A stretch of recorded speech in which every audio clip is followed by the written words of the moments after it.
you gonna dig this. They'll go to second for one. And now it's Van Drenthe in third and taken out. And second and two. Handoff goes to McCaffrey up the middle. Finds more room.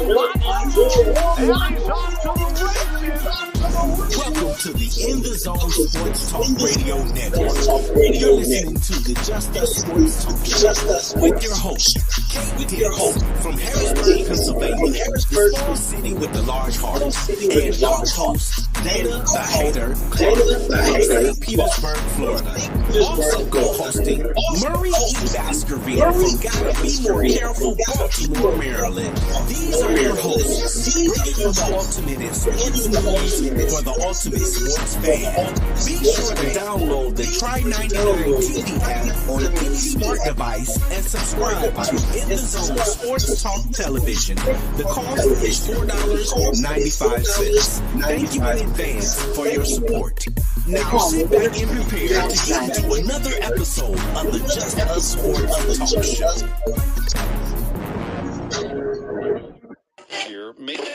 I know you're gonna dig this. You're gonna dig this.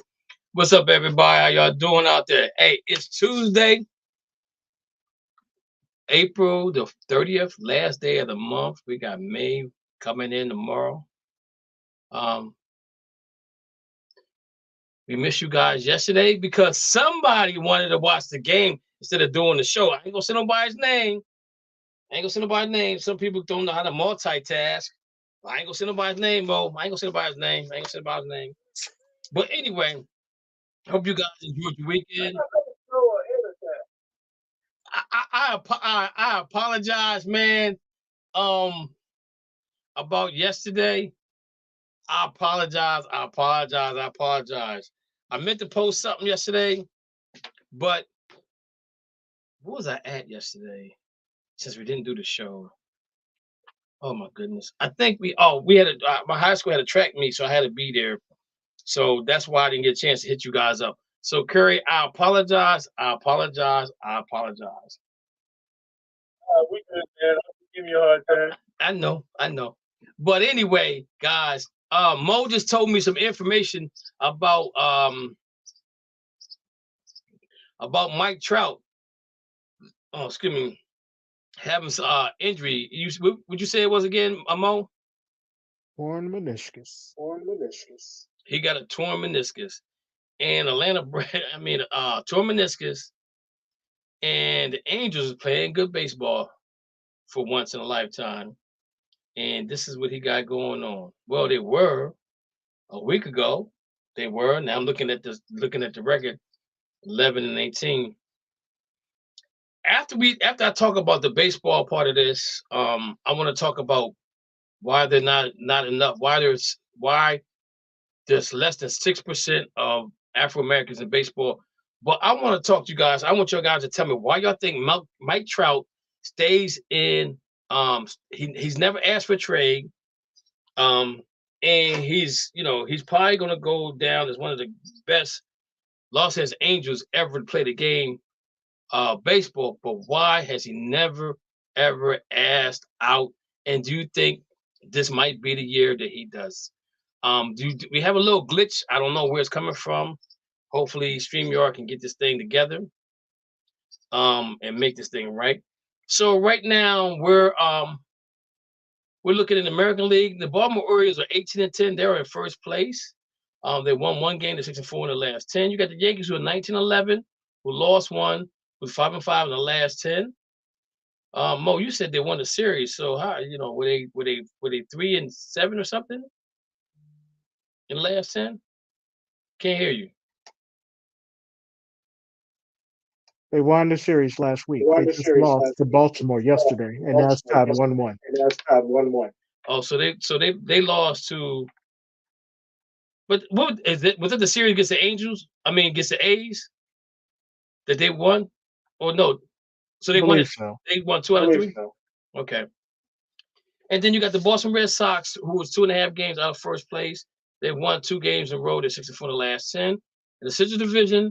The Cleveland Guardians are 19-9, lost 1 game. They're 7-3 in the last 10. The Kansas City Royals are 17-13, 3 games behind.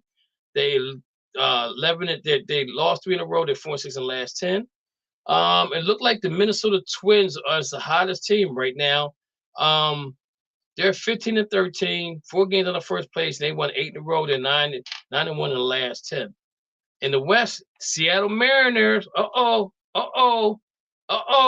That's what I'm talking about, baby. That's what I'm talking about. Seattle Mariners 16-13.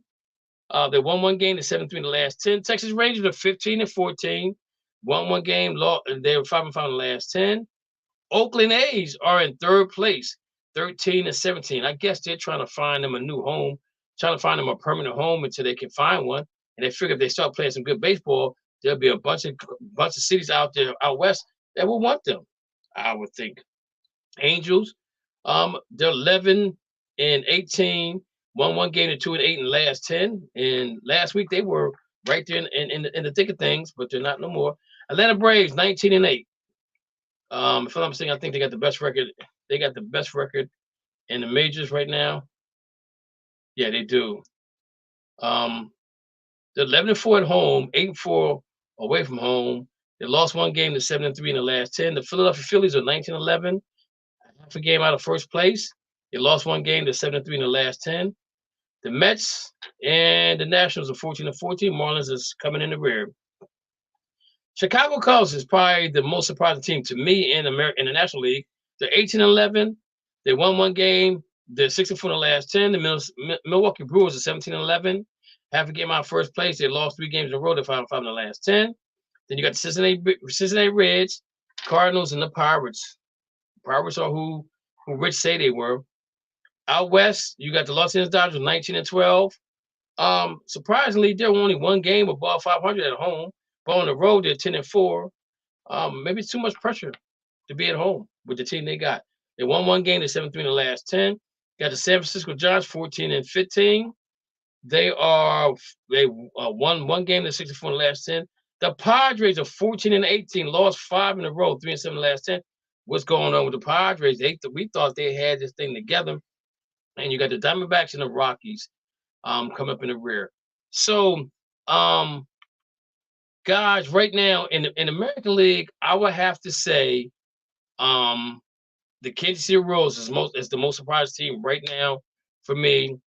And the worst team to me is the Houston Rockets. Records says everything. I don't really need to go in detail. Astros. Rockets. Yeah, Houston Astros. I'm sorry. Houston Astros are 9-19. They're 4-9 at home, 5-10 on the road.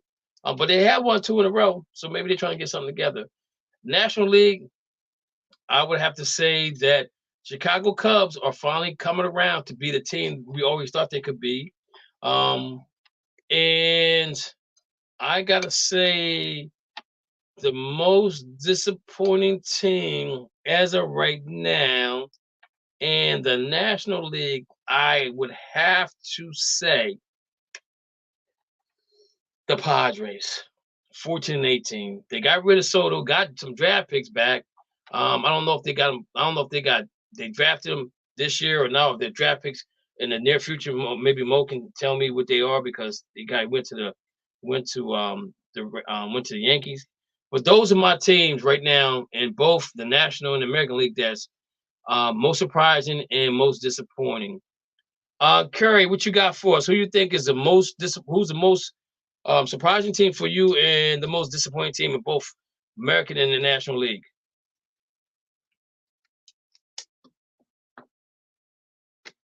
Curry, you out there? The most disappointing team to me is the Miami Marlins. I didn't expect them to win a division. I really thought that they might be competitive, and they've been everything but competitive. So they're definitely my most disappointing team. But I guess I haven't got many teams that I watch over in the American League right now. Going on, I haven't got baseball much. I'd say the Pirates in the National League is a nice team to me. Okay. All right, Curry, Matthew, what you got for us? American League, most surprising, disappointing. National League, most surprising, the most disappointing.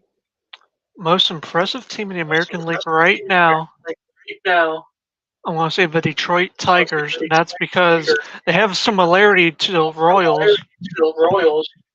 But for the most part, I feel like they're on a roll right now. Most disappointing team right now, gotta be the Astros. Like I agree with you with that because last year with Dusty Baker, you can't really say much. But with Dusty Baker not being with Houston, it plays a big factor within that.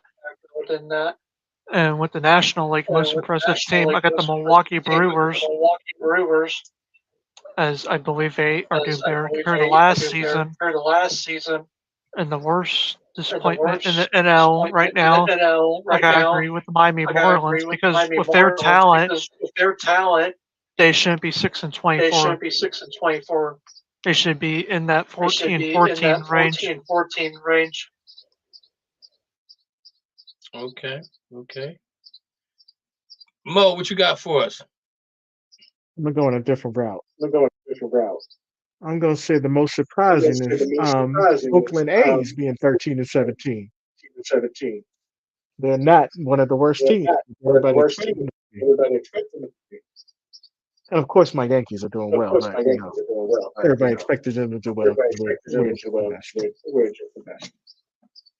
Houston Astros are definitely the most. I definitely the most. I agree with you guys on that, but I'm going to say the Tampa Bay Rays being last in the American League East after almost dominating the American League East here for the last 4 to 5 years. Even though everybody thought it's always like those mirrors are gone because there's no smoke in Tampa Bay right now. In the National League, I would say most surprising. I hate to say it, but it's got to be the Cubs.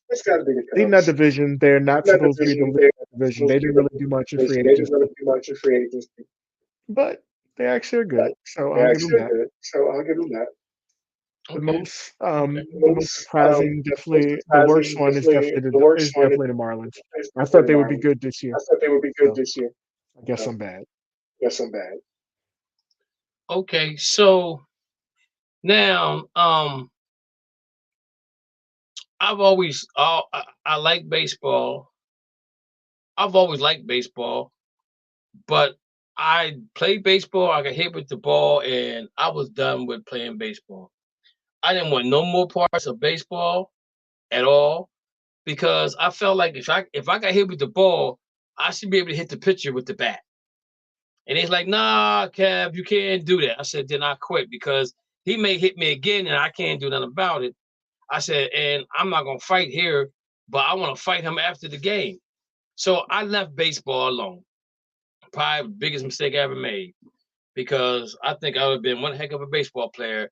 I got a little speed to myself, and I was left-handed. So that means I'm 2 steps closer to that base, to the first base, than I am if I'm right-handed. But anyway, the reason why I said that is because when I was growing up, baseball was big. We had a China League, which we don't have any longer, which we need to bring back. And you have more traveling baseball than you have anything else. And that might be the reason why you don't have China League. But in the major leagues, it says the highest diversity of major league sports, African American at the history of the lowest. So Major League has the most diverse, right? But they have the lowest as far as Afro Americans are concerned. And I'm just going to read a little bit of this, and then we can talk about it. So it says here, Major League Baseball cities its players rosters are the most diverse of major league sports, but it may not be in the way you think. As the season begins, the league reports a high percentage of foreign-born players that are major league rosters. It's a clear sign of the diversity, and one MLB is proud to trumpet. This year, there were 264 international born players in the Major League roster representing 19 different countries and territories outside of the United States on 2024 opening day roster and in the active list. The total pool of 949 players on opening day breaks down to 779 active 26-man roster players and 171 major league players on an inactive, injury, or restricted list. According to the league, is the fourth highest of all time, represents 27.8% of major league roster. That diversity comes from a various of different countries, as it has since 1995. The DR leads the major league among countries and territories outside the United States with 108 players. Venezuela ranks second with 58 players, while Cuba places third in 18 players, which I'm surprised is not more than that. Round out the total, Puerto Rico has 17, Canada has 13, marking its highest total since 17 players in 2013 opening day roster. Mexico has 12 players, Japan has 10, marking the highest total since having 11 in 2013. Opening day roster, Colombia has 5, Panama has 5, Korea has 4, South Korea has 3, Austria has 2, Aruba has 1, Bahamas have 1, Brazil has 1, Germany has 1, Honduras has 1, Nicaragua has 1, South Africa has 1. Houston pitcher Taylor Scott, a native of Johannesburg, South Africa, becomes just the second South African-born player on opening day roster in the Major League's history, joining Toronto's Gift Nogol in 2018. Looking at the total foreign players, has hovered around 28% of all NBA players in the MLB.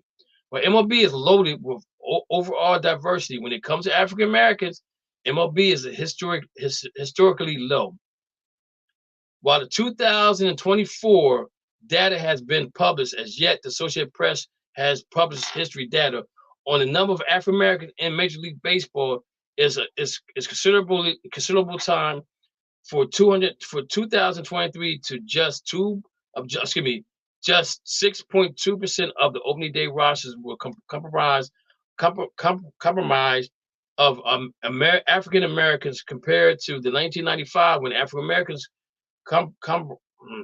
comprised of 19% of total. According to the AP, that marked the lowest percentage of African Americans participating among 4 of the 5 major league sports: NBA, NFL, MLB, MLS. Outside the National Hockey League, more than 90% of its players are white. Major League Baseball has worked hard to try and address the decline through leagues incentives such as the Nike RBI, Revising Baseball in Inner Cities, programs that focus on undeserved kids and communities. As the AP report shows, there has been a slow increase in the number of African Americans who are being drafted, while theoretically means an increase that eventually lands in the MLB roster in the future. Let me see here. Let me go quickly. So it says numbers of foreign-born MLB players compared to African Americans. In 2019, foreign was 251, which presented 28.1% and 8.4%. 2023 is 269, which is foreign players, is 28.5% and 6.2%.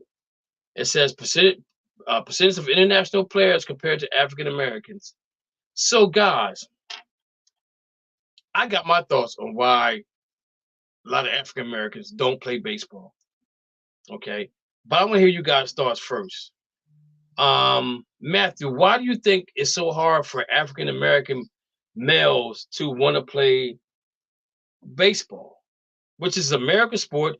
It's born. We created it.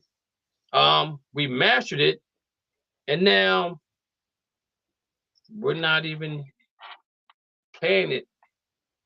Sometimes when you have Jackie Robinson Day, and you have 6.2% of African Americans playing in the league, and I didn't even go and ask how many.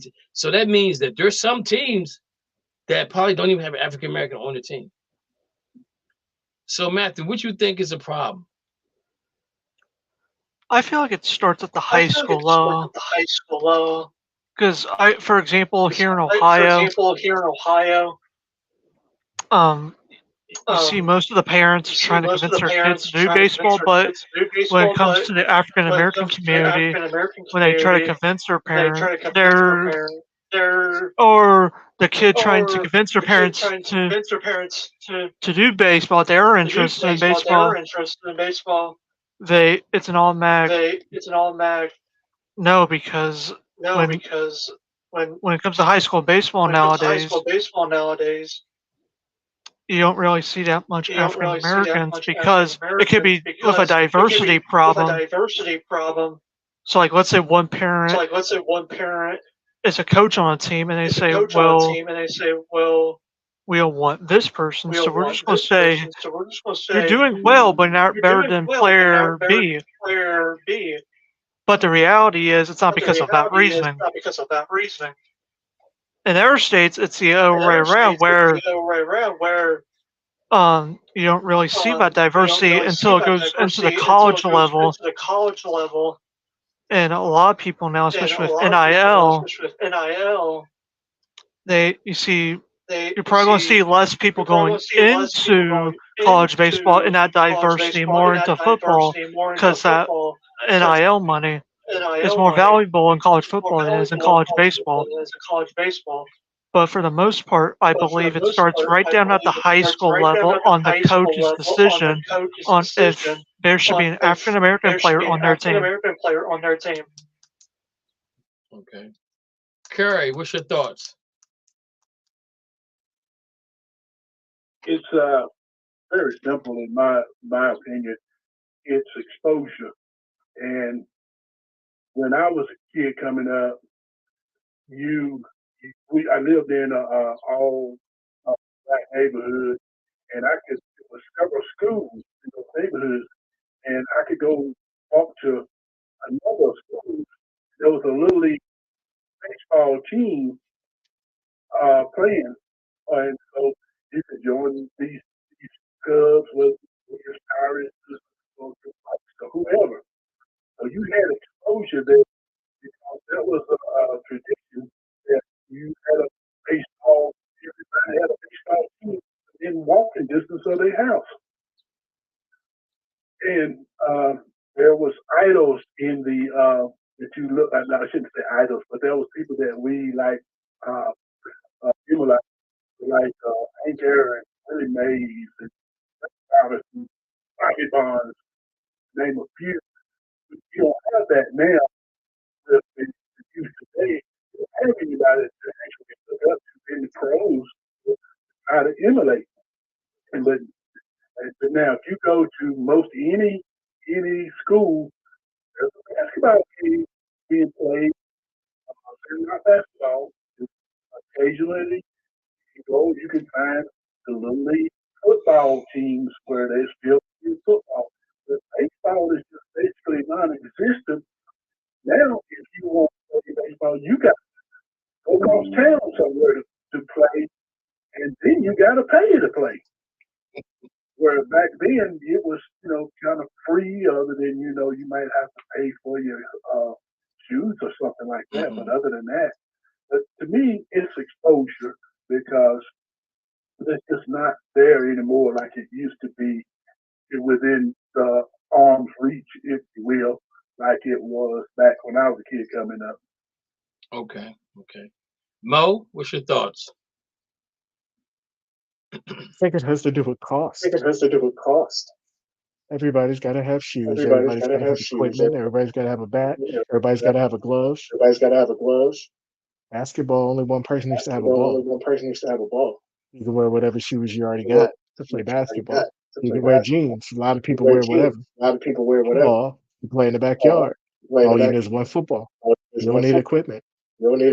Baseball, you need equipment. And that's the problem, is getting your hands on it, especially if you don't have any money.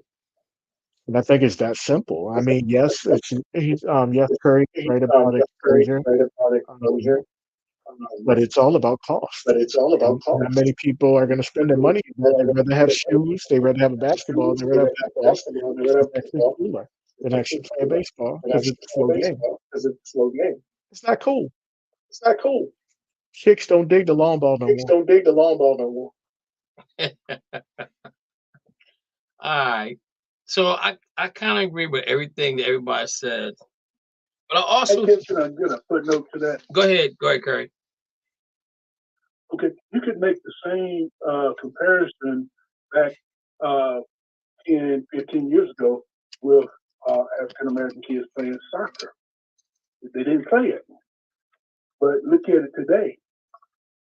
There are a lot more playing soccer. Simple reason, exposure. Okay, you got an excellent point there. I agree with everything you guys said. You need to have the shoes, the uniform, the glove, the bat, things of that nature. And like I said, here, I don't see our tenor league. We just did a Hall of Fame over the weekend, and one of the guys we put in played for, I want to say, the Seattle Mariners when I was in high school. Excuse me. And he had said to me, he says, excuse me, guys, why is all the baseball fields locked up? I was like, man, to be honest with you, I really don't know. I said that would be a question to maybe Park and Recs, or even go to the mayor and find out what's going on with that. They had a tenor league going on, but something happened, and the sad part about it, you had grown-ups that didn't agree to make this thing work, and they didn't agree to it, so it kind of fell to the wayside. But I also think that even when you do have tenor league baseball, I think the game is so boring to some people that they don't want to play it. Like, I remember my son playing baseball. He started off a T-ball, put the ball on the tee and hit the ball, and you run to the bases and things of that nature. Then he moved up to, fast pitch, and he played real aggressive, right? He slid into the bases and all that good stuff. I was like, yeah. I said, I like this. I said, man, baseball, he gonna be around forever for baseball. You're gonna be playing, you can play baseball till you in your 40s, maybe. You know what I'm saying? I'm thinking about Ricky Henderson and how Ricky Henderson played the game of baseball and how he stayed in shape and how long he played the game. I was like, yes, it was good. It was great. He was going to tournaments, didn't mind going to tournaments. We'd go to tournaments on the weekends and come back home and we'd be happy. And his one friend said, one day he said, this is my first trophy of all my life. And they were like 5, 7 years old. And I just started laughing because I'm saying to myself, I said, he just don't know that he's about to get a whole bunch of more trophies and ribbons and medals and stuff going on as life goes on as far as sports are concerned. But I saw the joy in their faces. He gets to tenor league and he gets bored. And his team sucks, right? And I said to him, I said, yo, man, I said, look here. He said, Dad, I won't play baseball no more. I said, why not? He said, because we're always losing. I said to him, I said, Q, don't worry about it, man. I said, because if you keep playing, you're going to get better. I can't promise you that your team's going to get better, but I can promise you I will help you get better. So what I would do, I would take him out and I would have him run the bases from home plate to home plate. And I was like, you got to make it in this amount of time. And I said to him, I said, if you can do that at high school level, I said, somebody's gonna look at you. I said, they can fix everything else. I said, and you left-handed. I said, and then if you could be a switch hitter, they can fix everything else. He's like, Dad, I don't want to play baseball no more. I was so upset because I saw the potential in him that he could have been a good baseball player. I'm not saying he could have made it to the pros, but I think he could have got him a scholarship, play baseball somewhere because he had the talent for it. But I think what happens a lot of times, our kids get bored because they got to stand out in the outfield. And if your team sucks and everybody you score 6 runs and you get 3 outs, you be like, oh my God, We got to score 7 runs to win, you know, and they're not motivated. They're not motivated at that point because they're losing by a lot, you know. So I tried to get him to go out for it in high school. He wouldn't do it. You know, I was like, yo, man, I'm telling you, if you do, I'll tell you, it will change your life, you know. But I think also with it is that it's a mindset as well, because baseball is a thinking man sport. Now that you can't play the shift, you have to study the game. You have to study every batter that comes up to the plate. You got to study how he hits the ball, where he hits the ball, and you got to try to be where that ball is going to be sometimes. And a lot of times, I don't think they really actually look at it that way. I think they look at it as, man, I don't want to study this. And football and basketball is reaction to reaction. Where baseball is thinking, then you react. You know, if you got a guy that's right-handed and he hits the middle between first base and second base, the shortstop's going to be right there where that ball comes to. So he's watching the film, he's learning how to watch film and learning the tendencies of a batter. And I think that part of it, where the part comes where you got to sit down and watch, I think we don't do that enough. I think that's part of it. I think because you have to think, then you have to react. Where football and basketball is action, then it's reaction, then it's action, then it's reaction. So it's all about trying to be in the right place at the right time sometimes with football, basketball, or trying to maybe outthink them to get to that spot in basketball, or to catch the ball or catch your interception, or whatever the case may be with football. So I think that's a big thing for us, is to learn how to understand the game of baseball.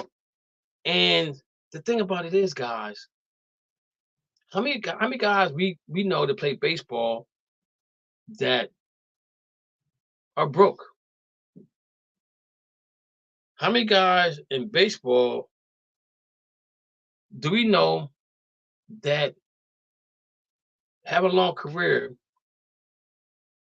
and maybe get in as an analyst or something of that nature, but I don't never hear about baseball players being broke? I mean, there probably is some out there, but I don't know any. But I can tell you about football players being broke. I can tell you about basketball players being broke. You know what I'm saying? I don't know about hockey, but I know for football and basketball, there's guys that blew money. Like Antoine Walker blew a lot of money.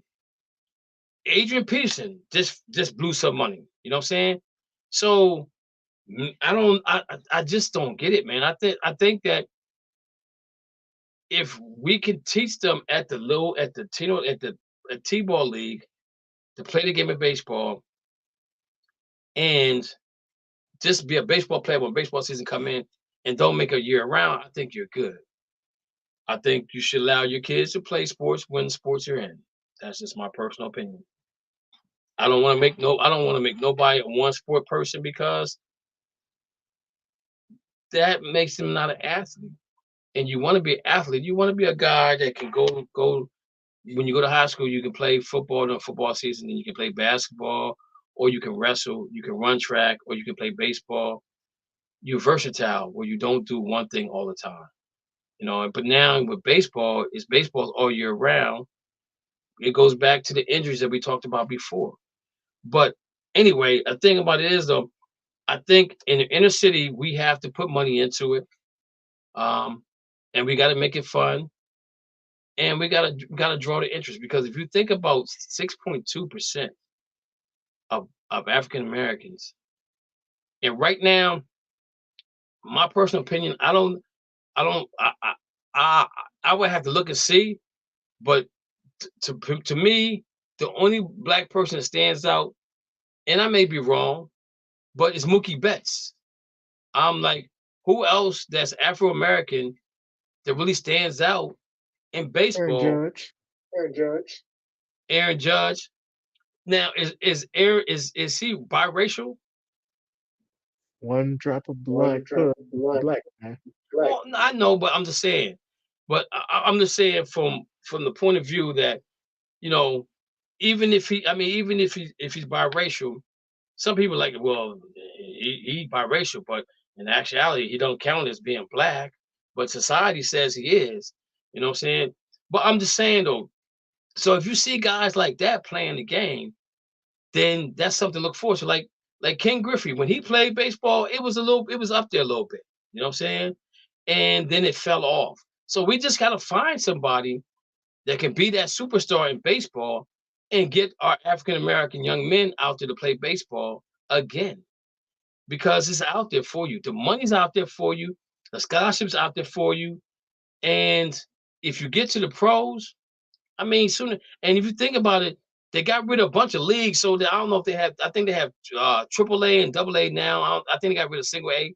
But you have less teams, but you still have an opportunity to play. Because if you can play the game, somebody's gonna find you. You don't have to play baseball all year round to be found.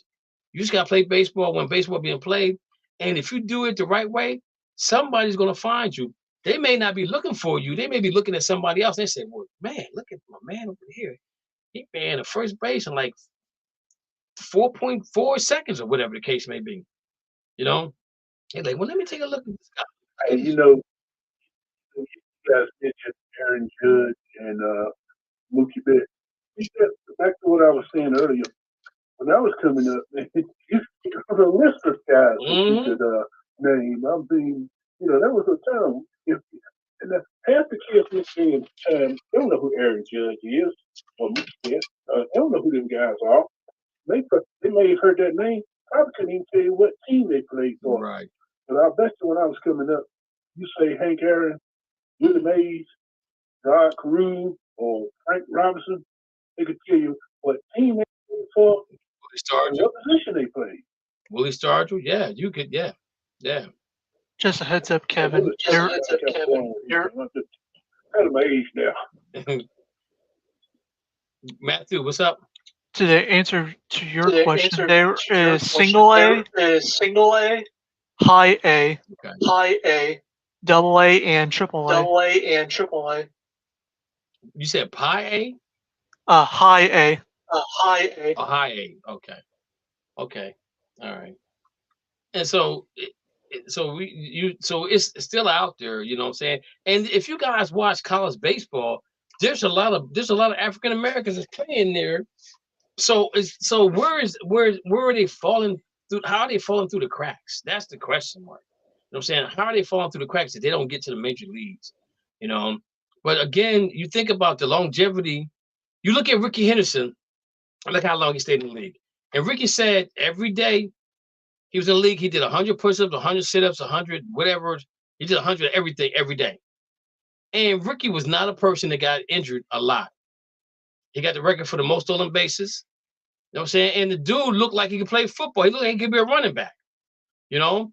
So he looked like an athlete. He didn't just look like a baseball player. You know what I'm saying? So I think that if they just have to find a way to get it to where they want it to be. And I think society or this country, the United States, have to make it suitable and affordable for those that want to play. You know, like, for example, the kids at the school that I work at, they play soccer. You know what they did? They took chalk and put it on the wall. And then they took tape and put it on the fence. So if you kicked it within that realm, you scored a point. You know what I'm saying? So it's easy to do that because all they need is the ball, you know? So they just got to make it affordable and make it accessible for the African Americans to get an opportunity to play the game and understand that there's money in this game, guaranteed money, and your game, your baseball, it's the longevity to play it is just out of this world, man. You can, if you take care of if you found somebody that took care of themselves like LeBron James in baseball, yo, he could play forever. Cause you could end up being a DH. Man, look, come on. We need to figure this thing out, ladies and gentlemen. We need to figure it out. Any other comments, guys? Okay, no more comments on that. So let's move on to the NBA. So as we have seen, the Thunder 4-0 against the Clippers. Against the Pelicans. The Clippers and Mavericks is 2-2. T-Wolves swept the Suns. Nuggets, gentlemen, swept the Lakers. The Celtics is 3-1 against the Heat. Cavs and Magic are 2-2. The Bucks and the Pacers are 3-1 with Indiana, and the Knicks and the Knicks and the Sixers are 3-1. And right now, that's the game that's going on right now. You got the 76ers up 26-17 against the New York Knicks.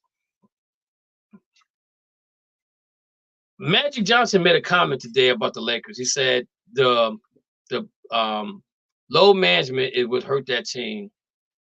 Okay. I don't think so because Magic, because LeBron and AD played more games this year than they ever played. The Phoenix Suns, 3 guys that can score out this world, but don't play defense. The Pelicans lost the best player in the play-in game. The Bucks, they've lost Giannis and they lost Dame Lillard. The Knicks lost the forward. Can't think of his name right now. Somebody help me out with his name. Julius Randle. Julius Randle. But they're still hanging in there. Okay. The Heat lost Terry Rozier and Jimmy Butler. And they're suffering from this. And so my question to you guys is, what player can go to the Lakers or the Suns to make them better than the Thunder, the Clippers, the T-Wolves, and the Nuggets? Is there anybody out there? I don't know. It's a hard pill to swallow, right? So let's talk about the Lakers real quick. The Lakers are in a situation where they're talking about firing their coach, okay? And they have a list of guys they want to interview. I don't know nobody out there other than Mike Budenholzer that coached the Milwaukee Bucks that will probably be a good fit for this team as a head coach. But what player can the Lakers get other than in the draft that can help them be better than what they are right now? Because they're not better than the Thunder. They're not better than the Clippers. They're not better than the T-Wolves. And they're not better than the Nuggets. And the thing about it is, you look at the games that they played, the games were close. It came down to last-second shots. Murray just did his thing. And he was a Laker killer for the last 2 years. But is there anybody out there that they can come to the Lakers that can help them be better than what they are right now, coach-wise or player-wise? Is the question mark that you got to deal with. Now, the Lakers saying they want to extend LeBron James out to 3 years for 164, something like that. I think it was. I saw. I'm not for sure. Right. And the problem with the Lakers is this right here. If you fire Darvin Ham, in my opinion, what Darvin Ham was, I don't think he was their first choice. I think he was the only choice. Because I don't think a lot of people would want to coach LeBron James. At this point, at this time of his life, I think he's more coachable now than he was before. So I would give them the benefit of that. I think they should keep Ham. But if they do fire him, Mike Budenholzer will probably be the perfect coach for them. Because I know Doc Rivers is waiting for the Lakers to get fired to fire him, and Milwaukee came and said, come on in, but we need you with us before you go somewhere else.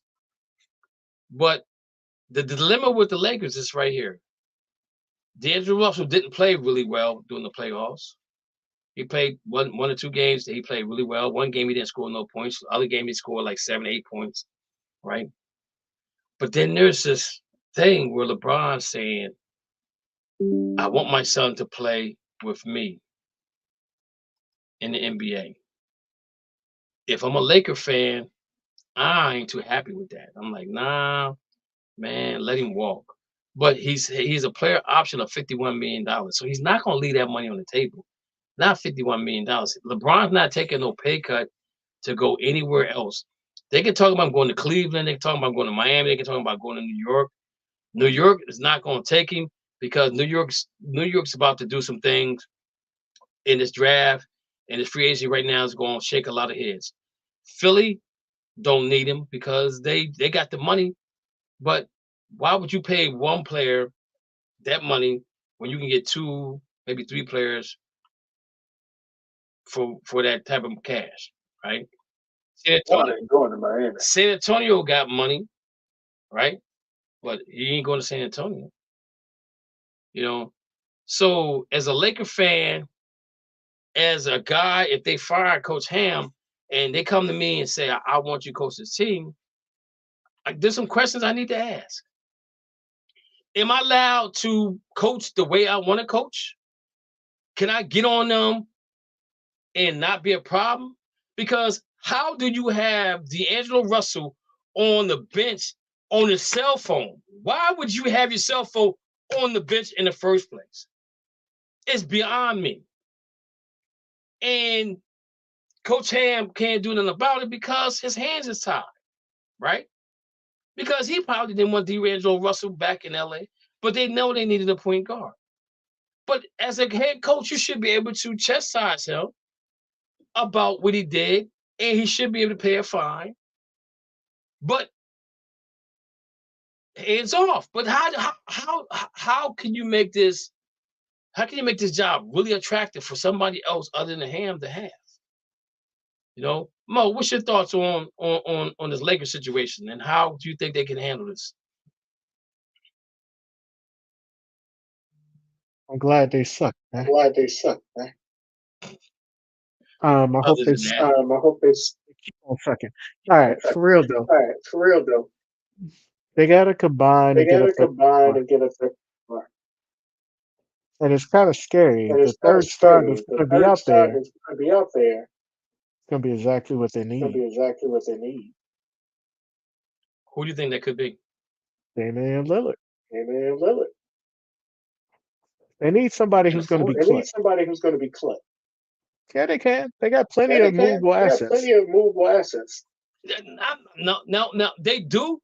But now, if you're Milwaukee, if I'm Milwaukee, and he says, we want Damian Lillard, I said, okay, this is what I want from you. So I'm gonna get the assets that they have, and then Lakers will be in the same situation as the Phoenix Suns. They don't have a bench. True. But you got Anthony Davis, Damian Lillard, and LeBron. You can get minimum players to come play with. Not that they're going to be on the Nuggets level, or they're going to be on the Celtics level. But you put those 3 guys on the court at one time, I think they could beat anybody. They don't play as long as Anthony LeBron play defense. Damian Lillard ain't playing no defense. That's another key to that. It sounds good on paper, but you look right down the street. Well, you look a couple like 4 hours away in Phoenix, Arizona, where they did that. They did put the big 3 together. Nah, you had that was bad. Bradley Beal made no sense with that.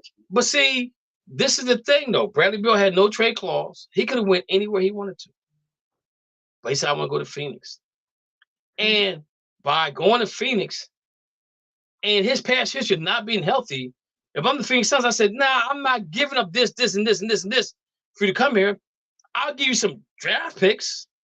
I'll give you my first round draft picks this year, the year after, every opposite year, I'll give you 4 of my first round draft picks, but I can't give you my bench players because Washington was not going to be good regardless of the players that I give you, right? They're not going to beat nobody.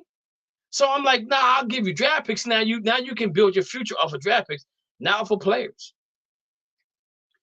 But again, they looked at it like, okay, all three of when we're on, they were guaranteed. They were saying, okay, if we can get 90 points between us three, then everybody else got to be bare minimum. If I get 10, 15, now your boy did get hurt. What's the guard from Duke? They just signed a new contract with them. Grayson Allen. Now he did get hurt, right? But I don't think that factored in.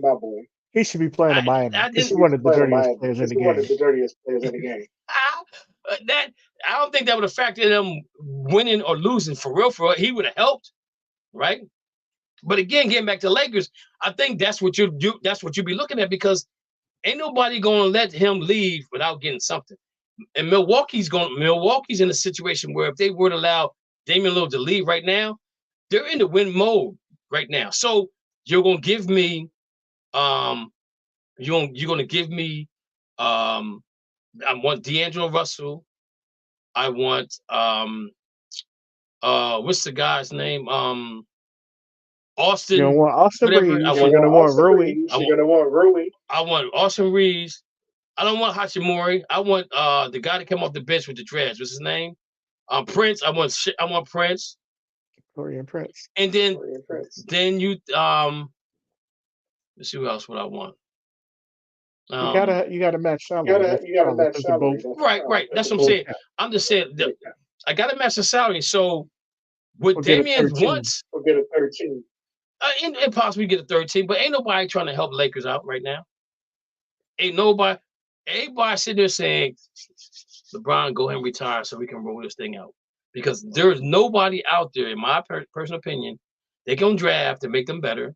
There's no way they can get Kyrie Irving. There's no way they can get Damian Lillard without giving up a bunch of assets, right? And the thing about it, if you give up the assets for them to make a run at the title next year, we know LeBron probably is not going to play after 40 because he gave it all this year.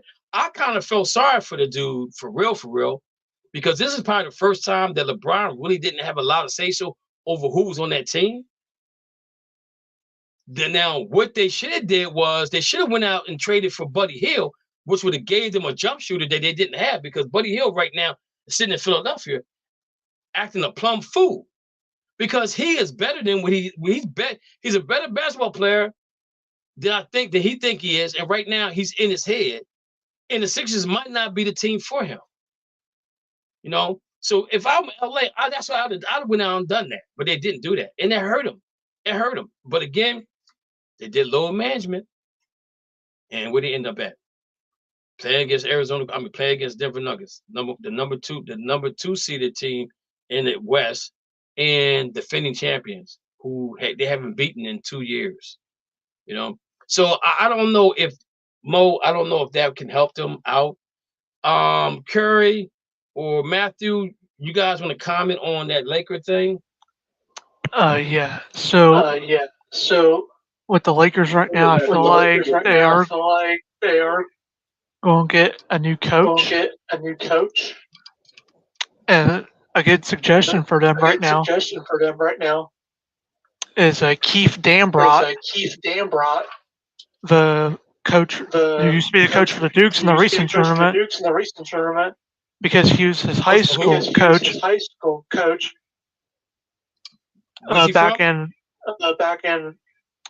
He's from Akron, but he was the head coach for the Dukes in the tournament.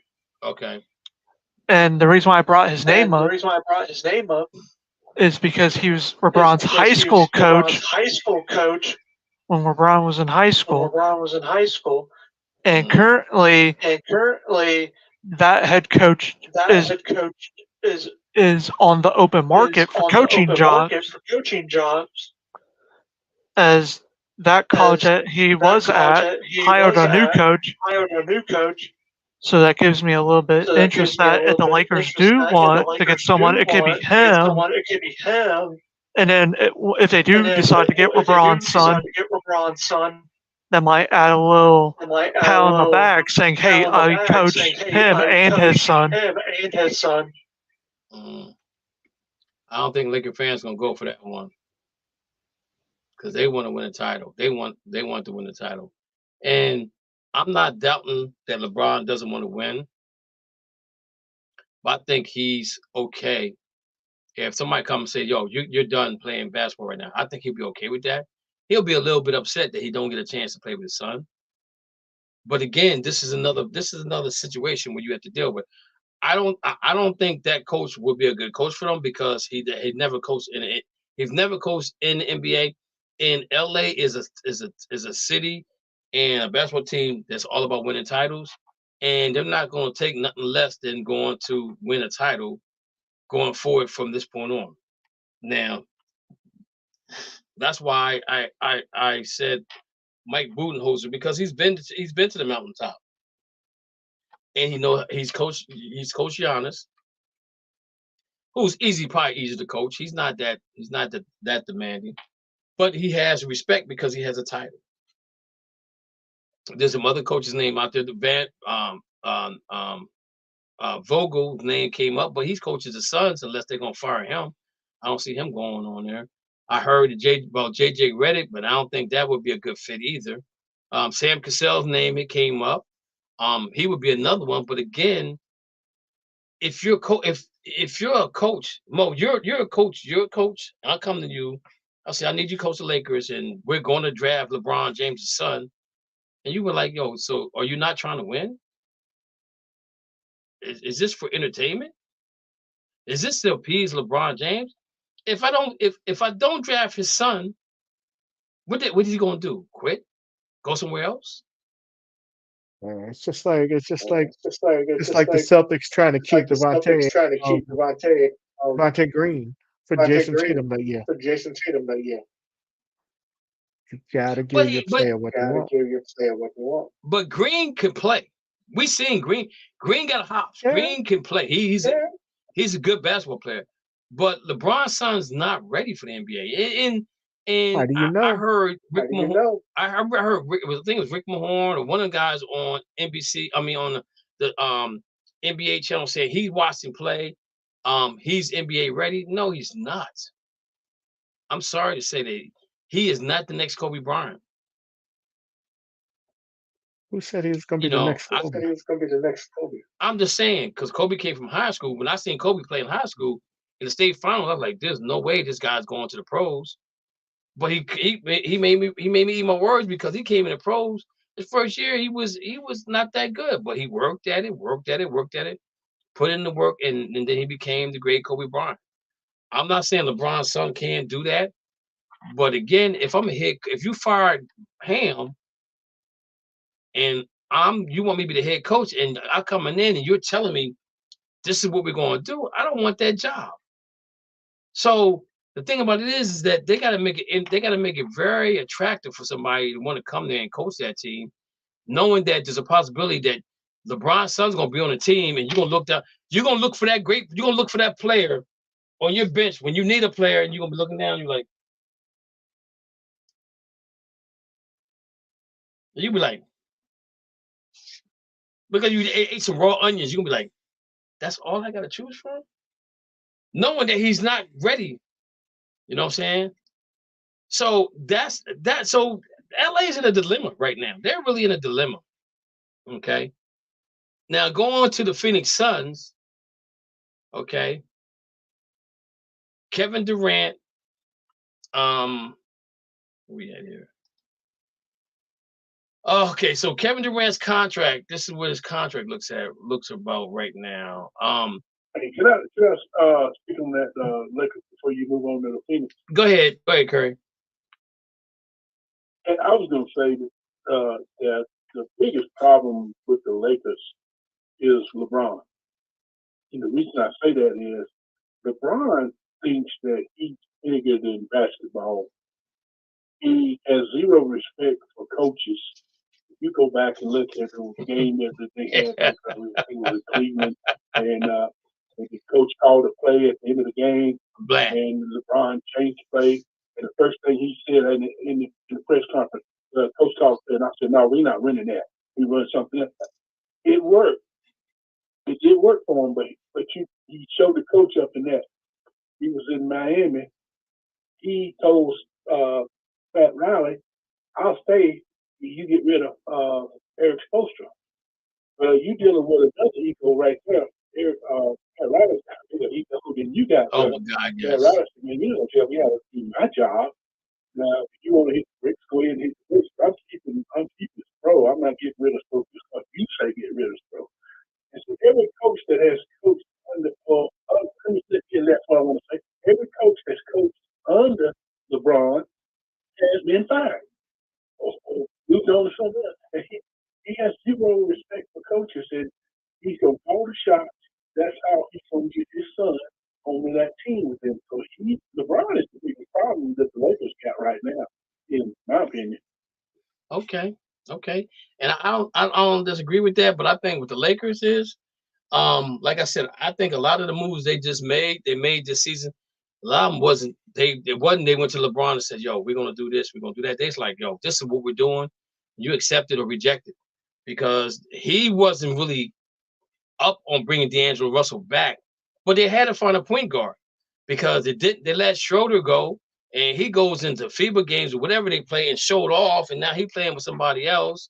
Rondo wasn't coming back because he's planning on retiring, so they didn't have a point guard. So the next thing they had to do was go back and give D'Angelo Russell, got him last year, and now they had to give him a contract that they had to give him, they had to pay him, and come postseason, he don't show up. You know, so LeBron can say, "I told you guys not to bring this guy back," or they can say that. But again, LeBron could be the problem for LA, right? So who else wants that problem? You know what I'm saying? I don't know. I really don't know. Golden State can't afford him. You know what I'm saying? Like there was talk about KD maybe going back to Oklahoma City. I don't want you back here, man.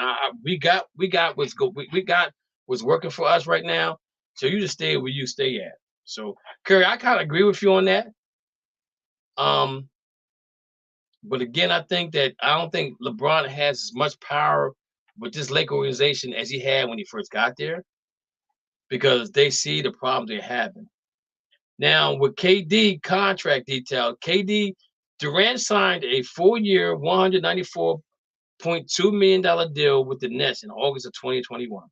The deal carried him when he was acquired by the Phoenix Suns and traded from Brooklyn during the 22-23 season.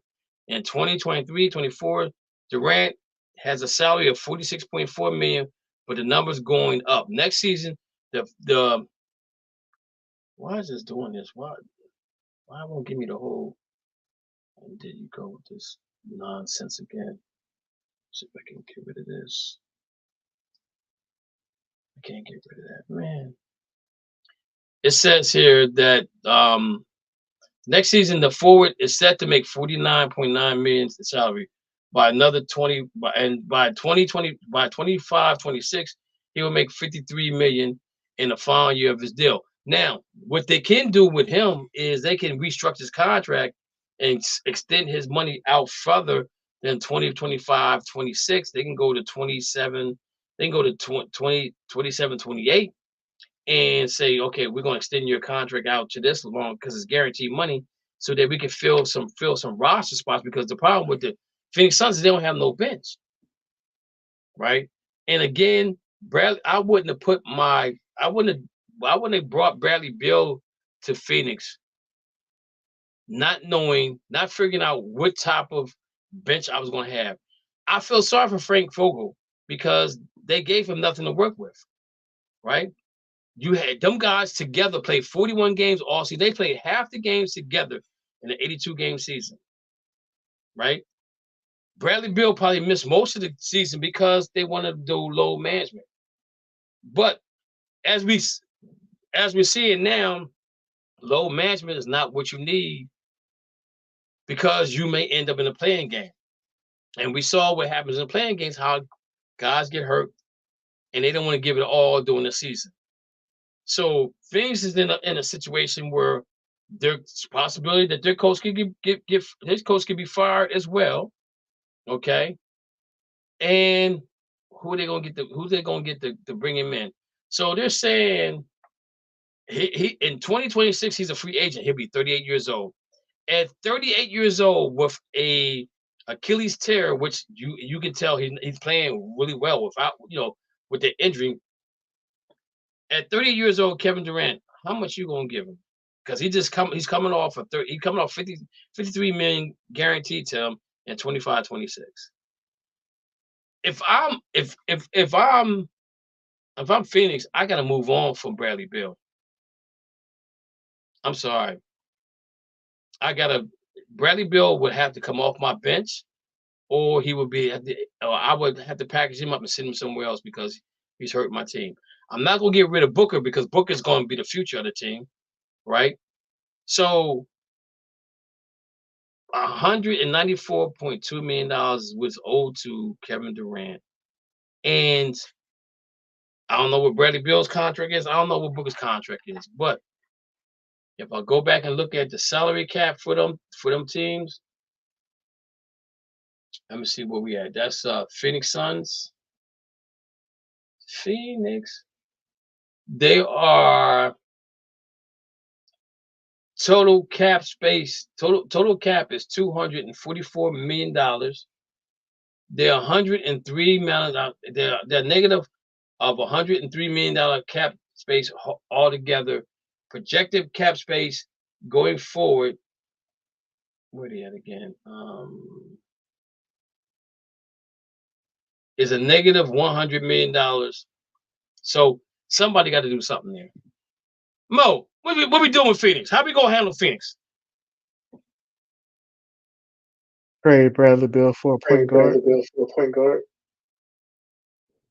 They have two shooting guards and a small forward. They don't have a point guard.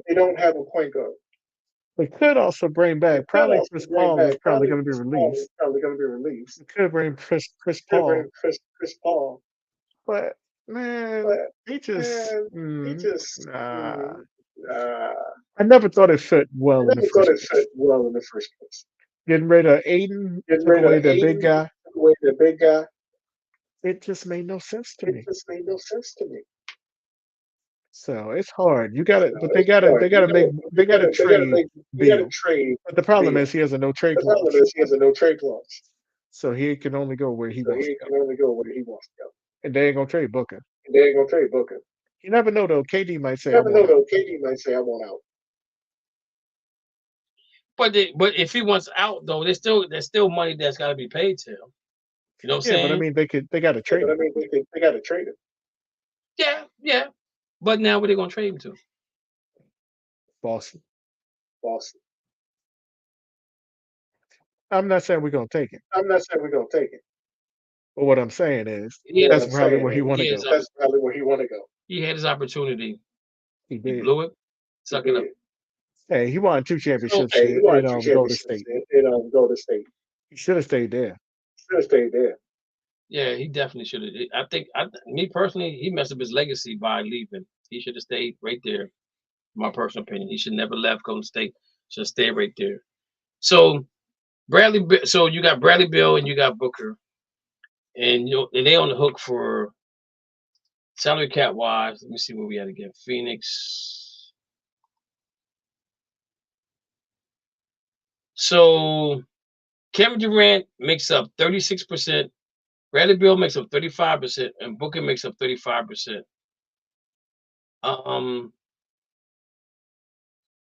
Nurkic makes up 12%. Grayson makes up 11%. Little 4%. Eric Gordon 2%.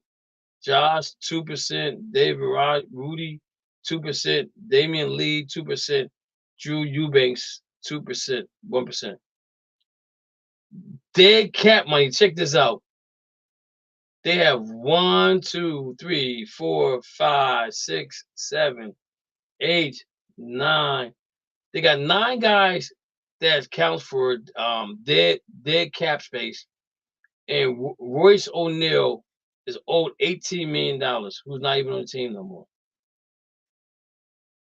So again, they got to do something. And I don't know who can come to them and make them better than the other teams that's already in the playoffs and knock them off. So that's the biggest issue I have with the Phoenix Suns and the Los Angeles Lakers. But I'm gonna say this again. When LeBron when I posted the thing about, he said it's just basketball.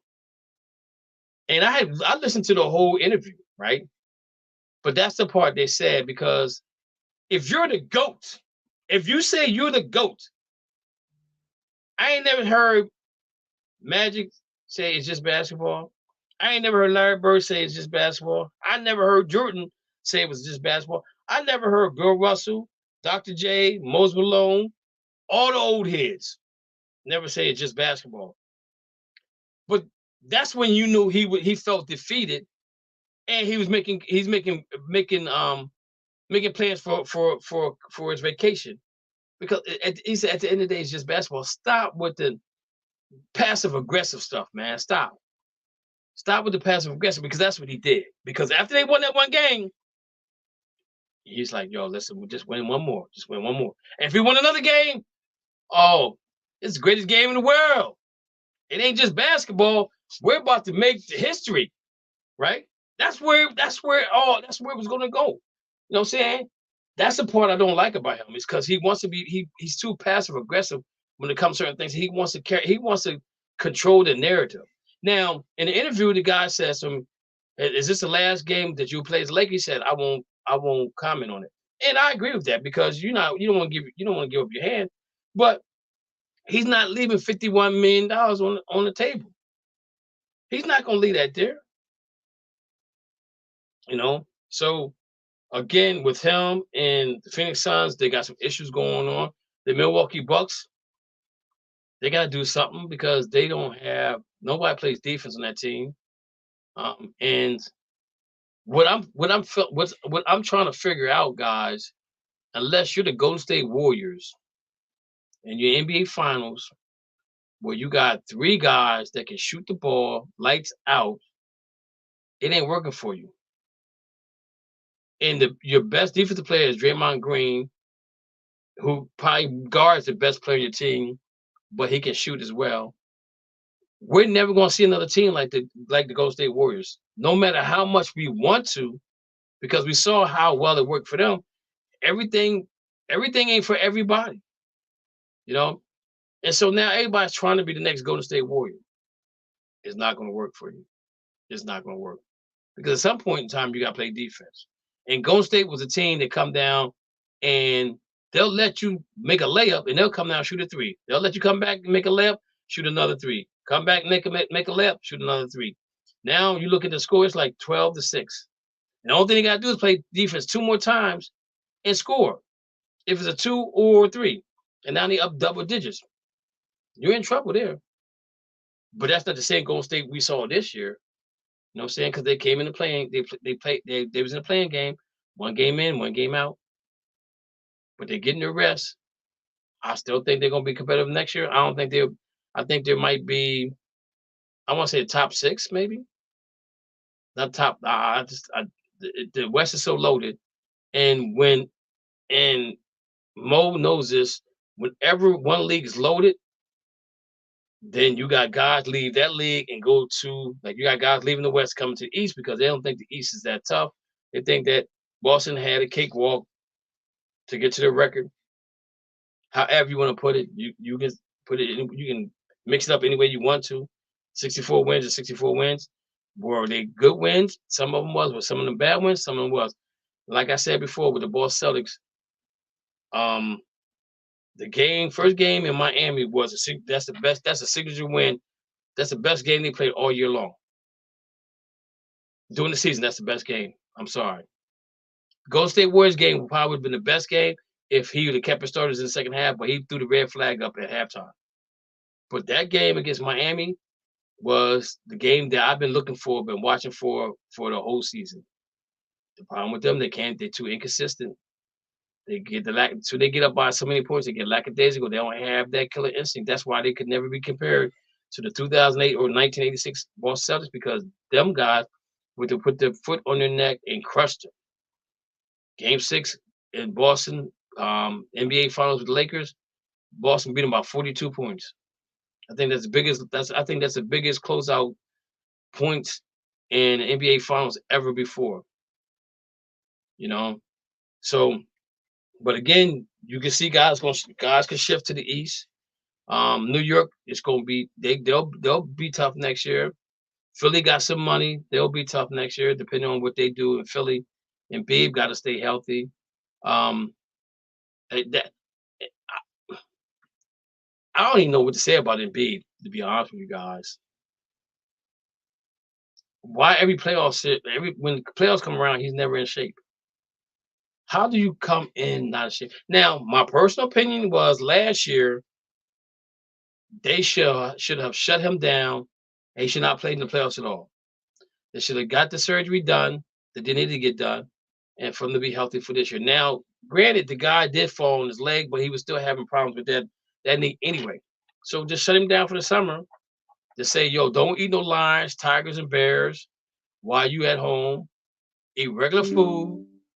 Get on a strict diet and come back here in shape. But he does not stay in shape. And the thing about it is, guys, Curry, Mo, if you think about guys like EMBIID size back in the day, I think Shaq was probably the first big guy that had a weight problem that I could think of. Could you guys think anybody else? Even Charles Barkley slimmed down when he's playing. I can't think of no big dudes that had problems that they with their knees and their back that played back in the day. Mo Curry, Matthew. Can you guys think of somebody? Dawkins. I can't think of nobody. Who? Daryl Dawkins. But it wasn't. Daryl wasn't. He came in shape though. He might have got hurt during the game, but he was always in shape, you know. And the trailer. Now that's a different story, you know what I'm saying? But he ain't a superstar. Vin Baker. He ain't a superstar. Vin Baker was a superstar until he got drunk. Yeah, he had an alcohol problem.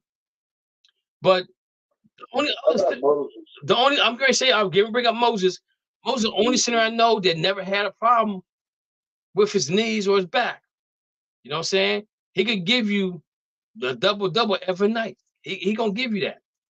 You know what I'm saying? And he gonna give you his all. He's gonna play all 82 games. Oliver Miller. Yeah, Oliver Miller was a problem. And your boy from NC State that might pop in. DJ Burns. DJ Burns. Yeah, if he gets to the NBA, he gonna have a weight problem. You know. So I just don't know, guys. He won't have a weight problem because he gonna sit the bench if he make it. All right, guys. I think we got. Is that Rich on the line? Yes, sir. All right. How you doing, brother? Hey, how y'all doing? All right. Hey, so. Is it every Tuesday now? No, we did Tuesday because Mo wanted to watch the game yesterday. He can't multitask. You know what I'm saying? Like I'm sitting here talking to you guys, and I'm looking at the TV at the same time. So Mo can't do what I do. You know what I'm saying? He's not that good. He's not good as me. But anyway, the Yankees versus the Orioles right now. See, that's what I'm saying. Don't be trying that. See, but I can tell when you're watching something. Like how often? See, you can't tell because I got a screen right here. I got this screen right here, and I got a screen right here. So I can do like this because I'm looking at that screen because that's got the Facebook page on it, and then here's the StreamYard. And here's my information over here. So you know what I'm saying I can do all that stuff. So anyway, NBC is trying to bully the TNT for the NBA. Now, I don't know if y'all remember. Curry might remember NBC when NBC had the NBA. It sucked. I'm telling you. No, I'm sorry. They didn't. It was CBS. It was CBS.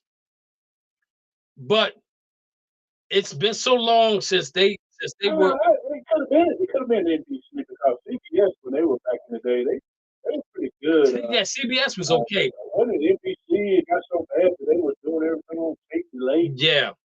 So it says right here, NBC Sports is considering bidding to win back the NBA rights after more than 20 years without them. See, they sucked. I'm telling you, it really sucked. NBC. It said, I was in that film. It says NBA can't begin formal negotiation with companies other than Warner Brothers, Discovery, and Disney before April of 2024. Unless they waive their exclusive negotiation rights. Disney is expected to bid on the NBA to keep the games on ESPN and ABC.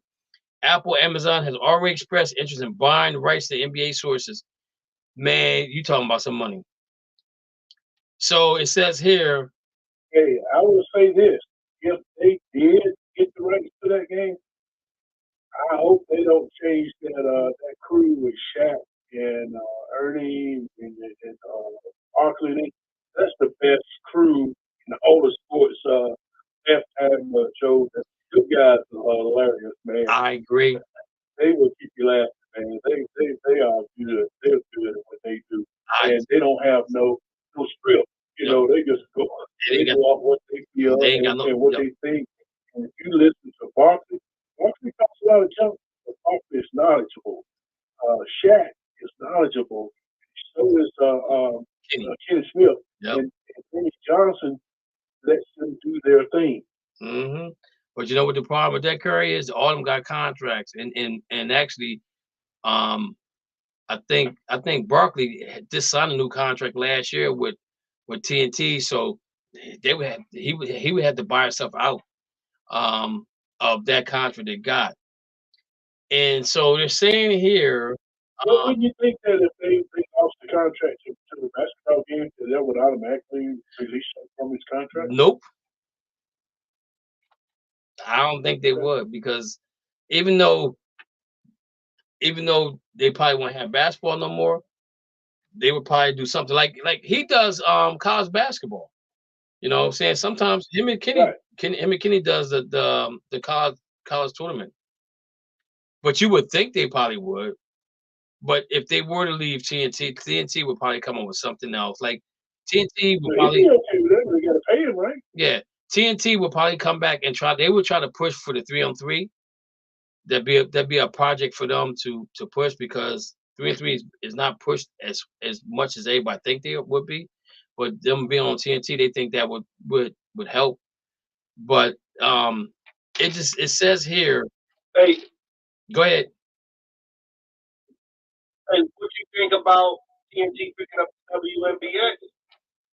And I was getting ready to go there with the WNBA, because and that was going to take me into the situation with Caitlin, and this shoe contract that she's getting, that would be suffice. You know what I'm saying? The thing about it is again, I think the biggest thing with the WNBA is the timing of it, when the games are being played. They just need to figure it out, man, that the wintertime basketball is meant to be played in the wintertime. As much as I love the WNBA, if it's 85 degrees outside, I'm going to sit on my porch, drink me a beer or whatever. Or I'm going to get my car, put the hood down, put the sunroof down, and I ain't going to listen to WNBA. I'm going to listen to some jazz or some R&B, and I'll record it and come back home and watch it. But it's hard to watch basketball in the summertime unless it's your team. Like, I like the Connecticut Sun, so I would find time to watch them. But everybody else, I'm not watching it.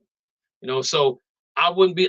That's a surprise. I wouldn't be surprised if TNT were to try to do that, to build it up with Caitlin getting that shoe deal. I don't think it's the only shoe deal that's going to happen in the near future. I think you're going to get a couple other girls that will get shoe deals as well. But it says right here that the NBC Universal is preparing to make a bid to win the National Basketball Association broadcast rights more than 20 years ago, 20 years after the company lost them to Disney and Turner Sports. According to people familiar with the matter, NBC Universal executive have informed the NBA of the potential interest. Said the people who asked not to be named because of discussions are private. NBC Sports won a package that would include playoff games to air on NBC broadcast networks. Two of the people said some regular season games could be exclusive to NBC Universal streaming service like Peacock. The NBA would also decide to force media companies to simulate all games as streaming increased reaches, people said. Apple and Amazon have also expressed interest in the NBA buying carve out streaming packages, said people familiar with the matter. Amazon currently has a deal with the NBA allowing it to be streamed games in Brazil. No formal discussions can take place with non-incumbent bidders unless Warner Brothers Discoveries, which owns TNT, and Disney agrees to waive the exclusive negotiation window, which ends in April of 2024, which was the last day. That was the last day today, according to people familiar with the matter. NBA spokesperson confirmed no talks have taken place with NBC Universal at this time over national rights, while adding the league has had a long-time relationship with Comcast NBA as previous NBA national TV rights holder, and through many other teams' partnership with the NBC Sports Regional Sports. Now, the NBC Regional Sports, Mo, I don't know if you get that. Like, you can watch the Boston Celtics game on NBC Sports Boston. on DirecTV. I watch on channel 630, right? Only like this year, the first time You still watch DirecTV. Hollow Group TV. I know. I know. But this is the first time that they played Washington that it wasn't aired on that network. It was aired on the Washington side, which didn't make sense to me because even though they're in Washington, yeah, even though it's in Washington, they'll say DirecTV said, well, we don't have rights to it because it's in Washington. I was like, yeah, you're right. I could go to Washington and watch them play, but they're playing in Boston, like Philly. I couldn't get the Philly games. I said, but they're playing in Boston. If they're playing in Philly, I'm going to the game in Philly. But if they're playing in Boston, I'm not going all the way to Boston to watch them play Philly, right? So that was one of the things that got me to YouTube TV because I could get a chance to watch them play those teams. So they've already there with the Comcast in a part, but Disney, Warner Brothers, Discover owners, NBA rights until the end of 24-25 season. More than 2 years from now, it's possible the NBA could simply re-up with both existing parties and never open negotiations to outside bidders. That's what happened in 2014 league most recent renewal, but it's not likely to happen this time as streaming has taken over as the dominant distribution method of TV watching. The period says the NBA is likely to carve out 1 or 2 new packages for bidders purchases as media rights partners with 2 others, 3 or 4. 2 of the people said Disney is expected to bid a package of the rights for ESPN, ESPN2, and ABC. Said some people. Warner Brothers Discovery interested in NBA Mercury. CEO David Zaslav said November, we don't have to have the NBA. Turn the relationship with the league features long running inside the NBA studio show hosted Ernie Johnson and former NBA star Charles Barkley, Kenny Smith, and Shaquille O'Neal. Louis Soswasser will likely use this year to decide what type of future relationship they want with the NBA, according to persons familiar with them thinking. Spokesman of the NBC Universal, Disney, Warner Brothers, Discovery, Amazon declined to comment. A spokesman at Apple could immediately be reached for comment. It says NBC NBA pitch. It's possible that NBC Universal will directly compete with Warner Brothers Discovery to be the league's second traditional TV partner along with ESPN. NBC Universal can offer a broadcast network, NBC, to air games if paid TV provides beginning dropping cable networks, such as TNT, TBS, that run mostly rerun scripts, programs, and sports aren't on. Comcast also owns Sky, which could give the NBA another international. Oh, man. So they're saying that Warner Brothers, let me see, Warner Brothers Discovery would counter the largest global streaming service combined with HBO Max Discovery, likely be called Max, which launches later this year. Warner Brothers Discovery in September with about $95 million streaming subscribers, far outpacing Peacock 20 million, which as US only. The NBA has partnership with Turner for nearly 40 years. Man, I really don't see them going anywhere for real, for real. It's got to be huge. So they said here, Disney announced last week it plans to estimate 7,000 jobs and cut 5.5 billion costs, including 3 billion in non-sports connect savings. The NFL obtained 40% to 80% of the media rights that's renewed in a deal for 11 years to 2021. So, guys, we could be seeing a massive, massive change over on the sites that we watch basketball. Incredible. Incredible. Anybody got any comments?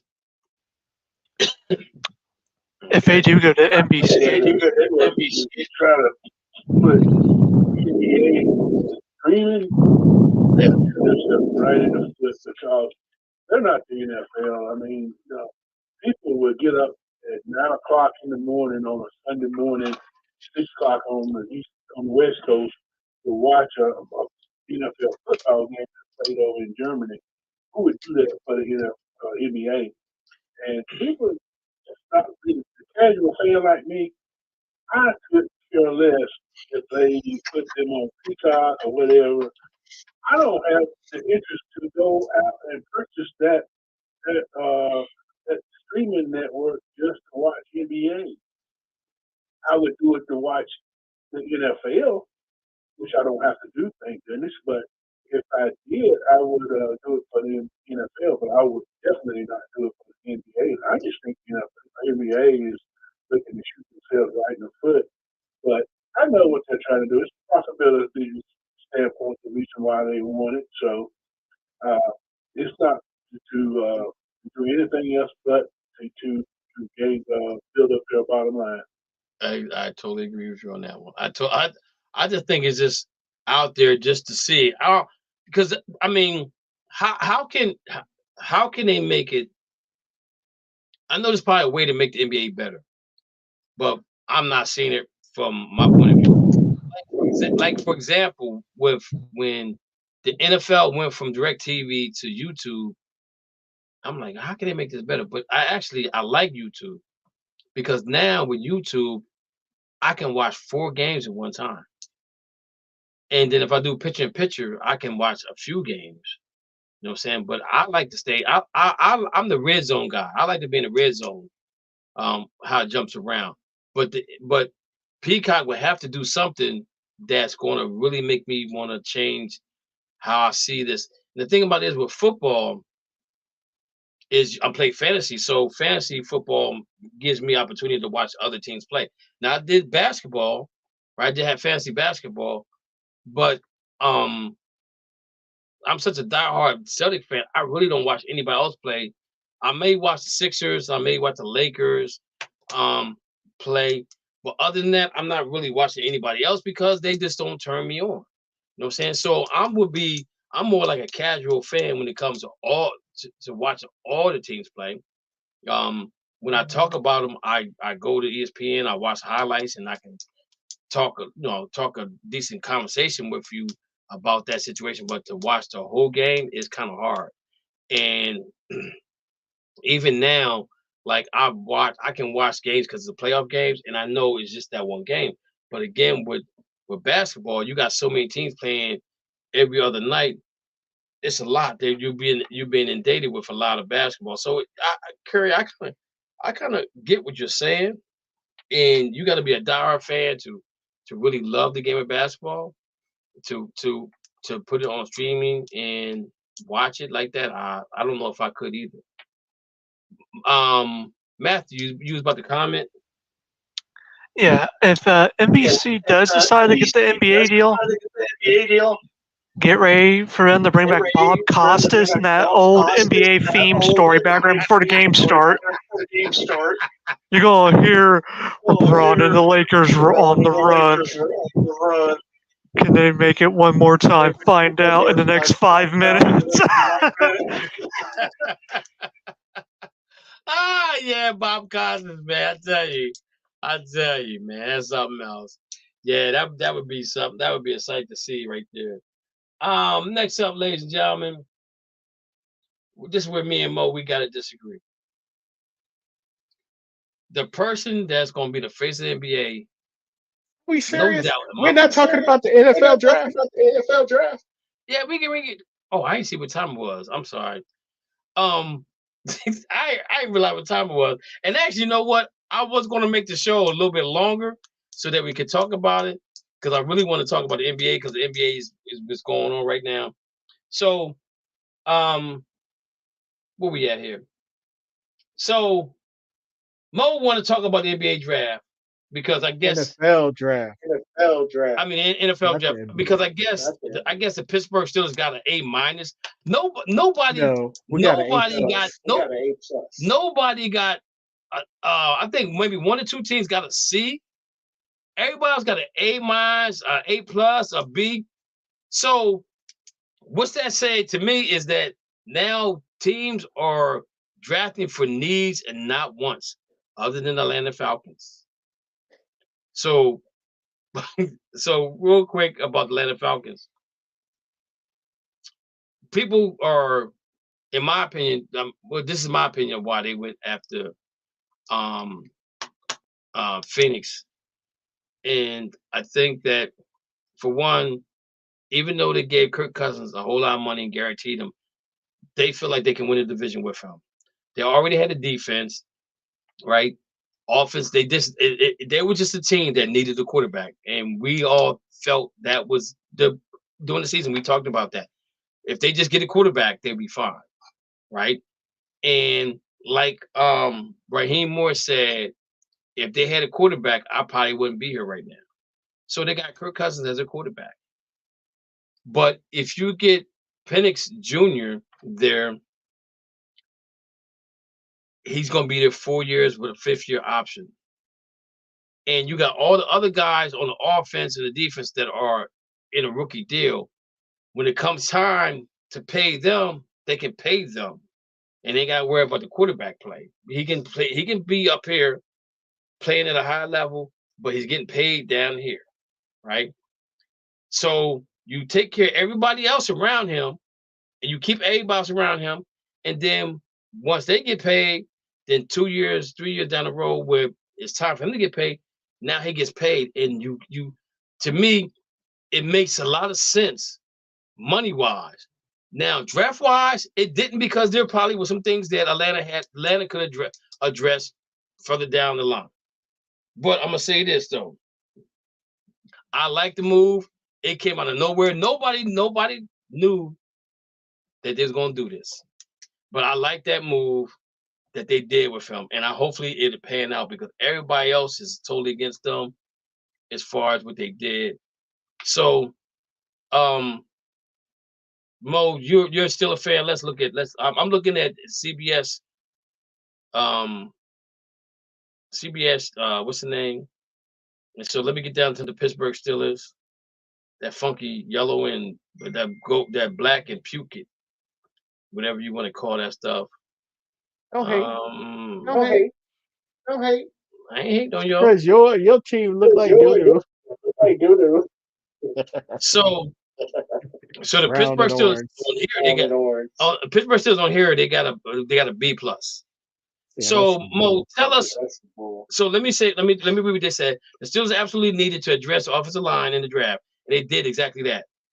Futani didn't do it for me on film because of the lack of strength, but his mobility, unquestionable jump off the film. Frazier is an instant starter at center, and Wilson duo in round 3. Why my thing move?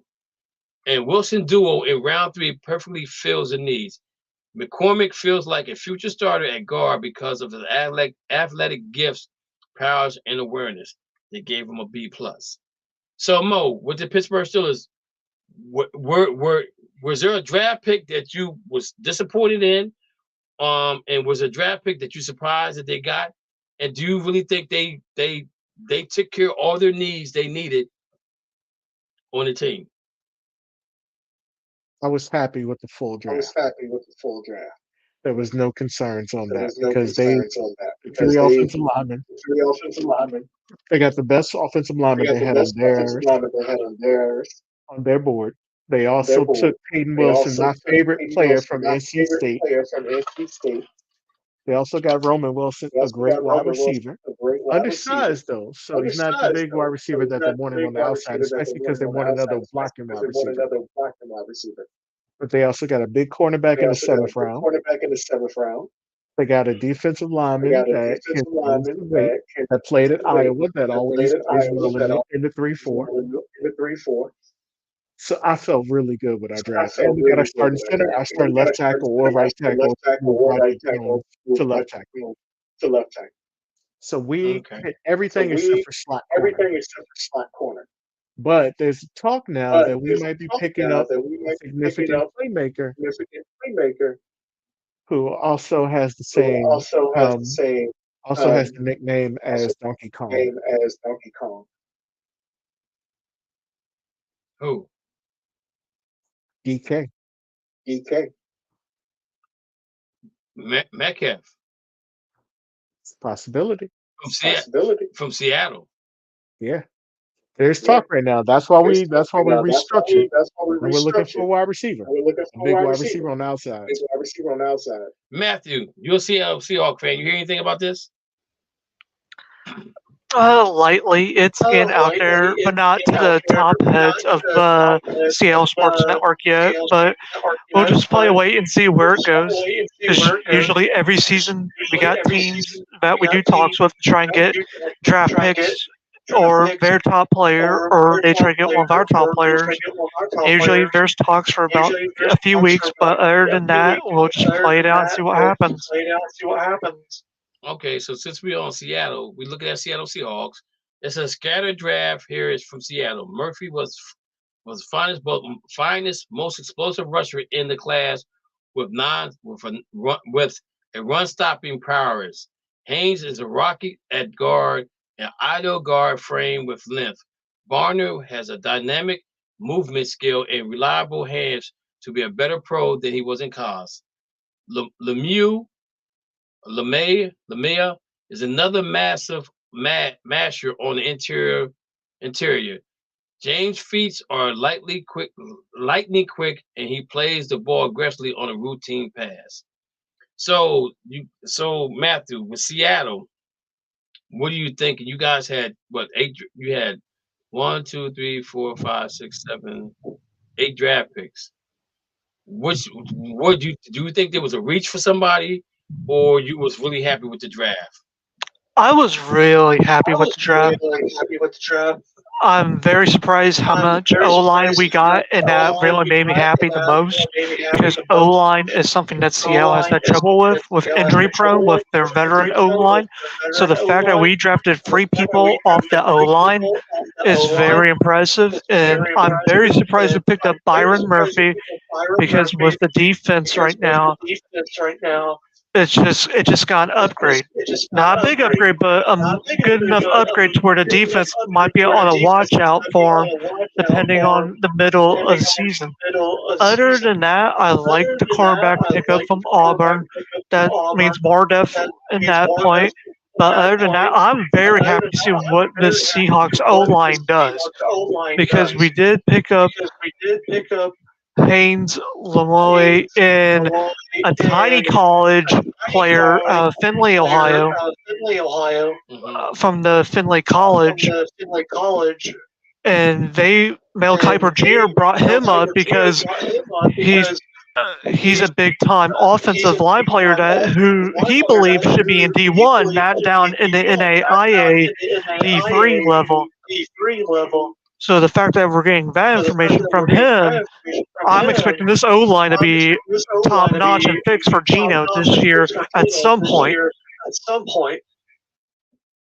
Okay. Rich, San Francisco 49ers. We got them up on the board. Very 49ers draft here. Pearsall feels like a future boundary weapon who will get open with great regularity and Cal Shanahan's system. Puna can play anywhere along the offensive line, and Mustafa, whoever I guess how you spell it, is a chippy split field safety. Green is one of the steadiest corners in the class. I mean that, and Cowan has the juice to uncover all three levels. So I don't know if you can see. I don't know if you have anything up on your computer or not, or in your hand, um, Rich. But you drafted Ricky Purcell at wide receiver, and you guys got a B plus, right? They gave that a C minus. You came back with Nardo Green, quarterback from Florida. He had an A. Dominic Puna, offensive line from Kansas, got an A minus. And Malik Mustafa, is that how you pronounce the name? Fafa, cornerback, Wake Forest, got a B plus. Isaac Garindo, running back for Louisville, B minus. Jacob Cowan, wide receiver, Arizona. I watched him play, A minus. I think he's gonna be really good for you guys. Jared Kingston, offensive line, USC, B plus. I like that too. Tatum Bethune, linebacker from Florida State, is a B. I like that too. I like the last 4 draft picks that you guys got. I think they're gonna be instant. Them guys gonna get a lot of playing time. So what do you think about your draft with San Francisco 49ers? Do you think they met their goal? Was anybody that you felt like it was a reach? I think Pearsall. I like the pick. I just didn't think that we needed him right there. I think we need an O-line more. And Pearsall, I mean, if we didn't get him, okay. But I think they're looking for Debo's replacement. Okay. And so I'm just like, I thought it was a good draft. I like the draft. I think we did well. I just don't know if I would put Pearsall right there. Okay. But I think they're looking for Debo's replacement. Okay. Curry, Miami Dolphins. And we didn't get a tight end. Okay. Miami Dolphins got B minus. Says, I like many of the prospects the Dolphins picked, but their plan was somewhat confusing. Robinson was the edge one. Sensible Paul is the opposite of a scheme fit for what McDaniels asked for his blockers. Wright is a rocket when given space, which is fun, but now the running back room is super crowded. I'm all about adding more weapons as receiver today, but 2 slots, although Malik Washington was a second-round talent on the board, which is why I gave them a perfect grade of a B minus. So, Kerry, I don't know if you can see this, but Miami picked Chop Robinson, edge from Penn State. I love this guy. I love his motor, man. I watched him play. He should be good for you guys, especially down there in that nice weather. Patrick Poe, offensive tackle at Houston. I think that's a good move. Jalen Roberts, running back from Tennessee. I really like him. Muhammad Kamara, defensive lineman, Colorado State. Didn't see him play much. Malik Washington, wide receiver for Virginia. I think he got speed to burn. Patrick McMorris, safety, California. Didn't see him play. And Tahaj Washington, wide receiver, USC, B plus. So, Curry, let me ask you a question. What do your receivers core look like now? Because they drafted 2, and you have Tyreek Hill, and you have what's the other wide receiver you guys got down there? Waddle. So, do you see any of these guys maybe being a slot guy for them, or do you think they're trying to move somebody around, move somebody somewhere else, or they just think they're just looking for the future? And do you think there was a reach for Miami, or do you like the draft? Excuse me, speaking on the wide receivers, I like what I saw. The wide receiver from Virginia, him playing in the ACC, I did get to see him play some. He is a good slot receiver, which that's something they need.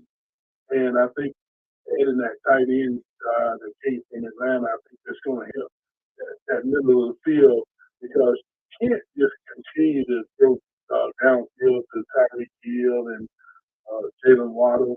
And if either one of those guys went out of the game, it changed the whole offense. So drafting those two guys, I like it, adding the wide receivers. Now, as far as Chop Robinson goes, I'm not disappointed in the pick. I'm not thrilled by the pick because, his productivity wasn't all there. At Penn State, he didn't have very many sacks.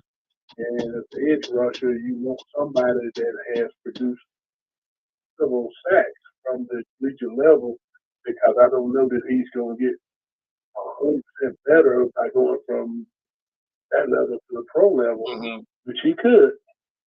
But I think his size may hurt him because if you look at him on film, he gets in there quick, but he gets kind of knocked off the quarterback a little bit. He just hurries, but he don't get the sacks that you want from edge rusher. So now as far as I would have preferred they chose Graham, whatever that guy's name was from Duke, the center. I thought that was more of a need, so more so than Chop Robinson.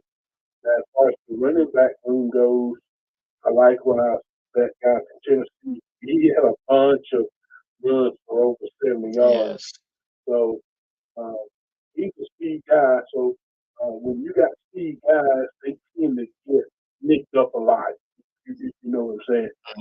So they're not like your big backs that can take the haul for 3 downs every series. Those take a lot of beating. So you want to get them as much rest as you can possibly have them because that speed slows down towards the season once you start taking a bunch of poundage. And the last thing I want to say on that is, as far as the grades go, I don't buy into those draft grades. If you want to show me what a draft grade is, show me what the draft grade is at the end of next season. Then I can, buy into what you say in the draft grade. Because right now, the draft grade, that's like picking power ranking in the week one. It's just not. The number's just not there. And it's weird because I was gonna say that about the Browns and the Rams. I'm okay with the draft. The Browns got an A-. It says, I hardly noticed the Browns didn't have a first-round pick in the draft because of the fine job GM Andrew Berry and company did. Hall has the goods to eventually become the finest defensive tackle from this class. Oh yeah, Zinter. I didn't love that pick. He's very stiff and coming off an injury.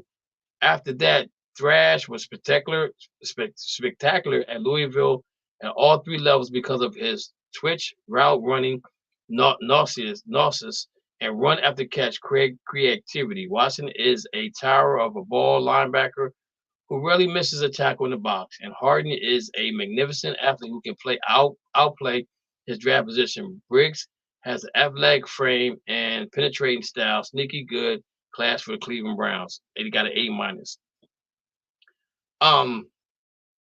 They had what 1, 2, 3, 4, 5. They had 6 draft picks.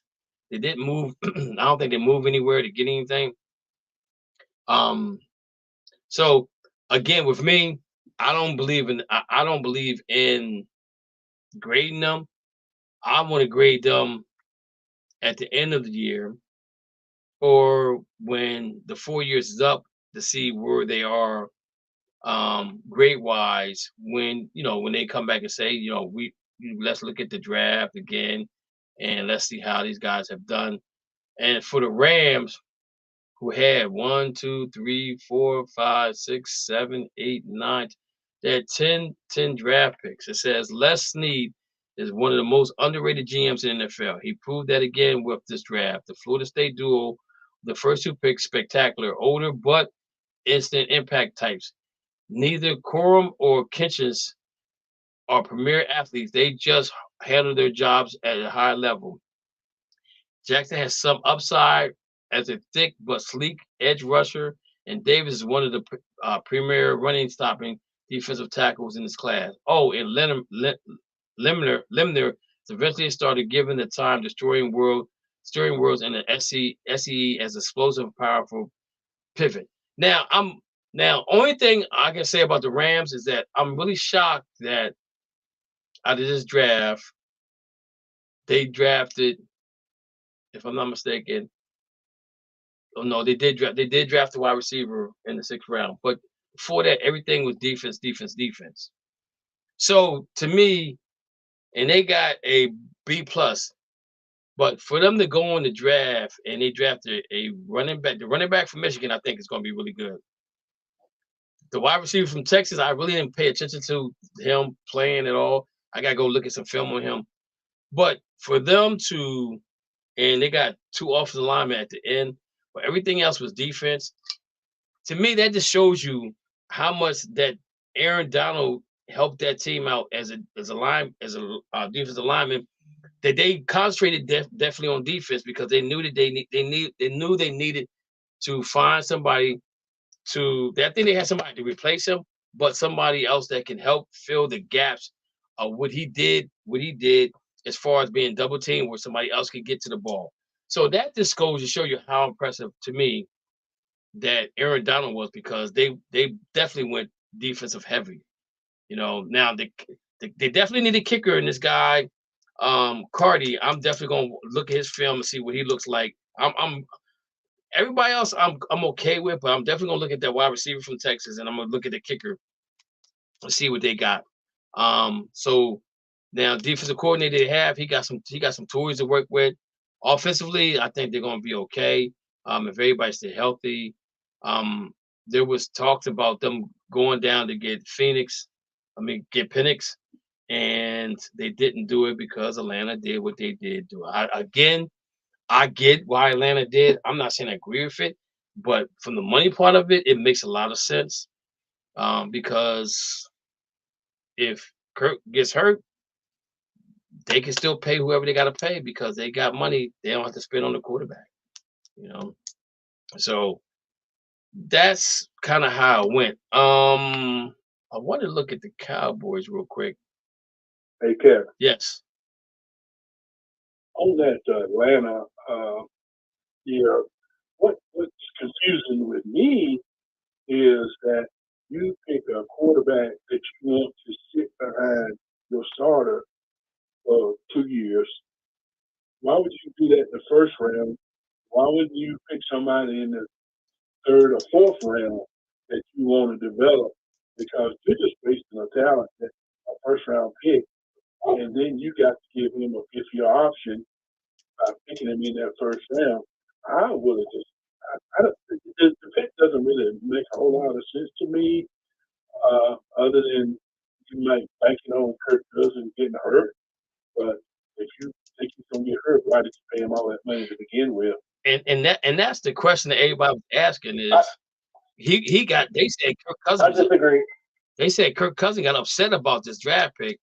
But again, I think that from Atlanta's point of view, again, I think it was more about money than it was about need, because they could have.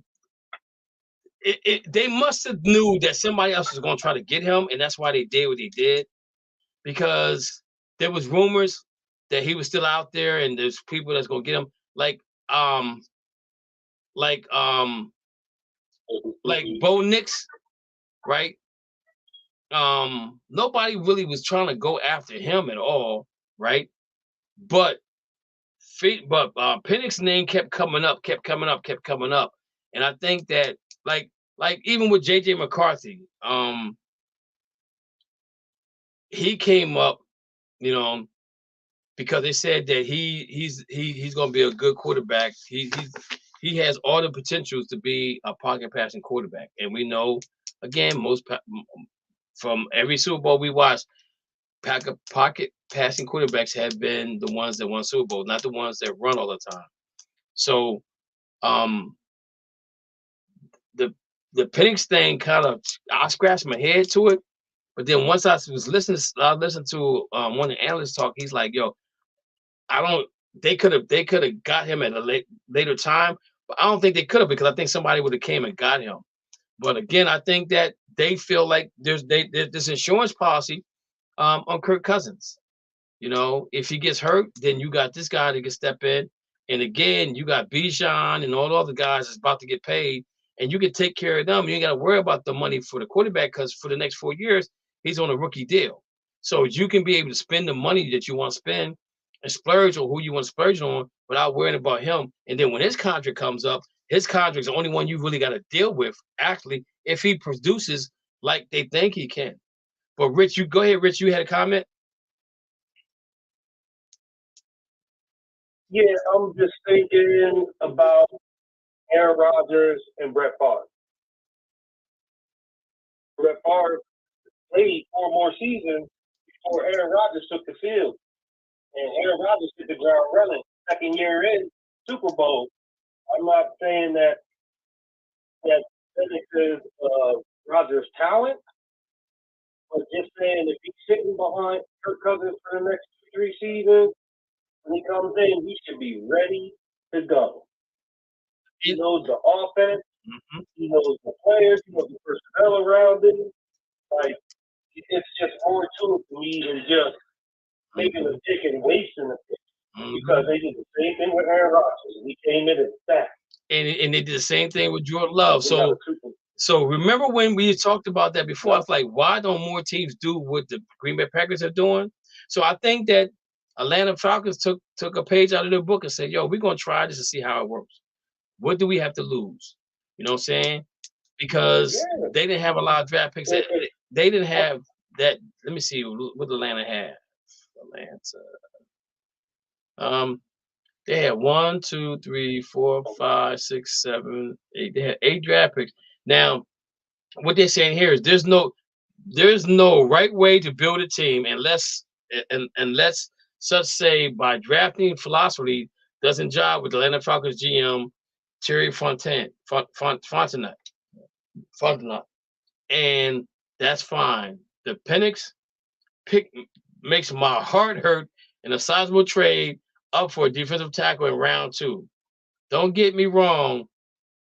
Whatever this guy from his name from Hori from Clemson was one of my favorite interior rushers. He's big, strong, and explosive, but trading multiple picks to get him.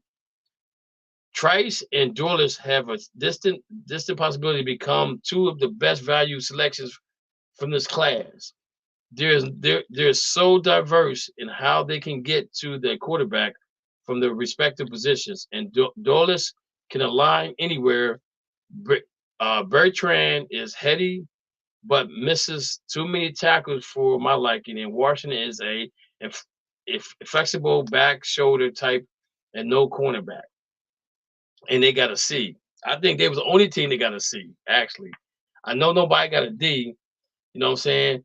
So you picked up you went quarterback, defense, running back, wide receiver, defense. So they went defense heavy because of who their coach is. Raheem Morris is more of a defensive. He's a defensive coordinator, so they're going to give him what he needs. So again, I agree with what you're saying, Rich, because again, if he sits there and learns the system, and when it's his time, which I think that Kirk Cousins might be able to give him 2 more years before he's out of there.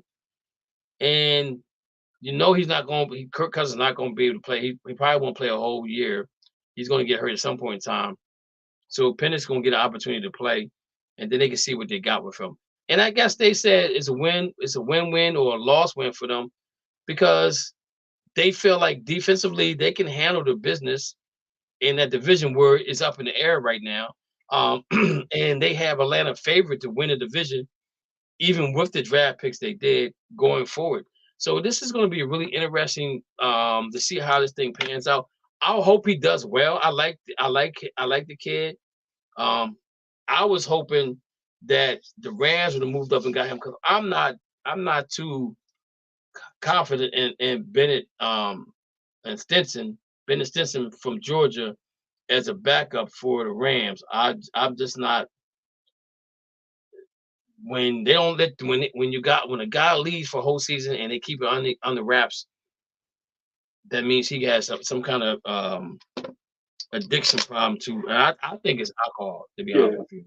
I think it's alcohol that he had problems with. But I just don't. I was gonna say, you're gonna compare Aaron Rodgers and Brett Favre to Kirk Cousins and PENIX. That's not comparing apples to apples, because if you look at Aaron Rodgers was a hot commodity coming out of Cal. He fell to the Green Bay Packers. It wasn't like the Green Bay Packers reached to get him. He fell. That was the move that they should have made. And he picked 25th somewhere along in there. And if you're picking 25th, you're supposed to pick the best player available. And Aaron Rodgers was the best player available. There's no way you can tell me that PENIX was the best player available, and I don't see him being the best player available when you look at that pick 2 years from now. I don't know, man. I don't know. I really do believe that he's going to pan out. I really do. I think, and then you look at what Green Bay did with Jordan Love. They let him sit. He came into play. People was like questioning his play. You know, they never really questioned Aaron Rodgers' play at all, because they knew Aaron Rodgers could play. He, like you said, he fell in your lap. Jordan Love all to them too? No, not really. They didn't. Jordan Love wasn't a highly rated quarterback for them in that draft. But they needed to do something because they knew Aaron Rodgers was coming to the end. And they didn't want to be put in the same situation they was with Brett Favre, where, okay, well, I'm coming back. No, I ain't coming back. Yeah, I'm coming back. No, I ain't coming back. Yeah, I'm coming back. And then if you think about the situation that happened with Aaron Rodgers, it kind of happened the same way with him as it did with Brett Favre. Brett Favre was like, yeah, I'm coming. No, I ain't coming. Yeah, I'm coming. Yeah, no, I ain't coming. And kind of like the same thing with Aaron Rodgers. Aaron Rodgers was like, look, I want out of here regardless. I got to go. And, you know, he never said anything bad about Jordan Love, but for some reason they keep getting it right. And I'm just thinking that I think that the Atlanta Falcons just took a page out of the book and said, if you can do it, why can't I? You know, let me see if I can make it work for me, like you made it work for you. And what they're betting on is that Kirk Cousins can give them, out of 17-game season, if the offensive line can keep him healthy, at least 14 games, maybe 13 games before he gets like a nicked up or whatever. And if they're saying that, and if they're saying, and we're saying that last year, only thing they needed was a quarterback and they will be competitive, and they just missed the playoffs because they didn't have a good quarterback. Kirk Cousins should be able to make that leap to do what he does well, which is a pitch and catch, you know? And if he does it well, then they're still sitting there with PENIX, and they're not paying him a lot of money for the next 4 years. And then if Aaron Rodgers goes, they gave him he got guaranteed $100 million. That's a lot of money. So I get your point. You can't. I'm not saying compare Aaron Rodgers and Brett Favre to PENIX and Kirk Cousins. I'm just saying the drafting of the quarterback and how you want to sit him and have him wait his turn is what I'm talking about. The talent part of it is uncompared. You can't compare them to at all. Kirk Cousins can't touch neither one of them. But I think that the situation of how you draft a quarterback and you have him sit there and wait till his turn comes up, I think it might be good for Atlanta. It's a chance they got to take, and we'll see how it works out going forward, because it's a big chance, and a lot of people are not. A lot of people were against it because they felt like they could have got him in a later round. I disagree with that, because they knew he was leaving. They knew he was getting drafted somewhere. He just didn't know where. And if he sit there and tell you he knew he was going to Atlanta, I think he lied. Because when you heard Atlanta taking him with that pick, I scratched my head. I was like, what are they doing? They just gave him all this money, and you know he's not going to be happy with this situation. You know what I'm saying? But they're probably saying to him, we got him for the future, and that's it. We need you to do what you need. We need you to do your job. Let's get it to the next level. He gets in the playoffs. When we get the playoffs, anything can happen, and we'll go from there. But I just think that's what they did. And so I kind of think that was the case there, guys. It's my time is up for the day. Appreciate you guys coming out and hanging out with me today. We'll be back on Monday next week, hopefully. And Rich and Curry, I sent you guys the link in your inbox if you want to come on the show live like this. I don't know if you guys saw it or not, but that's what I'll do next week. I'll send it to you again. So if you take a look at it, the only thing you got to do is you got to be on your computer, or if you're on your phone, you got to go to Safari, and Safari download the app on your phone. You click on, and then you'll be on live with us, and then we'll be all chilling. Right now, 77, 76, Sixers are up by 1. Fourth quarter with 7:26 left to go in the game. Rich, I didn't forget about your shirt. I'm gonna try to get it to you this weekend, hopefully. I'm gonna try to do it early Sunday morning, sometime around Sunday. If I'm out lifting, I'm definitely come over that way and give you the shirt. You guys got anything else for me before we go tonight? Okay. All righty. Let's see here. We got so we're good here. We're good. Yep, All we're right, good here. we're good here. Where's my music? All right, here we go. All right, guys. Oh, before we go, guys, I do have one thing. Go ahead. So my uncle has done work for Showtime. Uh-huh. Yeah. I'm on the phone, sorry. And he's they're looking for a podcast. Okay. And I told him, I want to get with y'all so we can come up with a good show where we're just not in and out. Like even if we have a guest, like Coach, he comes on sometimes. Mm-hmm. An interview, whatever you want. It's your show, Ken. Right. But I want him to come on and listen and join the show because Showtime's looking for a podcast. Okay. And I told him I'm on one every week, and I think you should just come on in. I was like, Taylor's a good guy.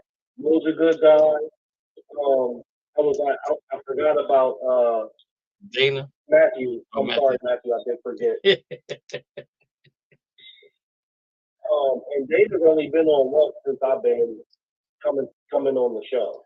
Yeah, he's trying to he's dealing with his father, so his father's dealing with the weather, so he deals with him a lot. So he that's why he's not on as much as he used to be. But yeah, hey, listen, if they want to talk, I'll send you my phone number. If they want to talk, we can sit down and talk.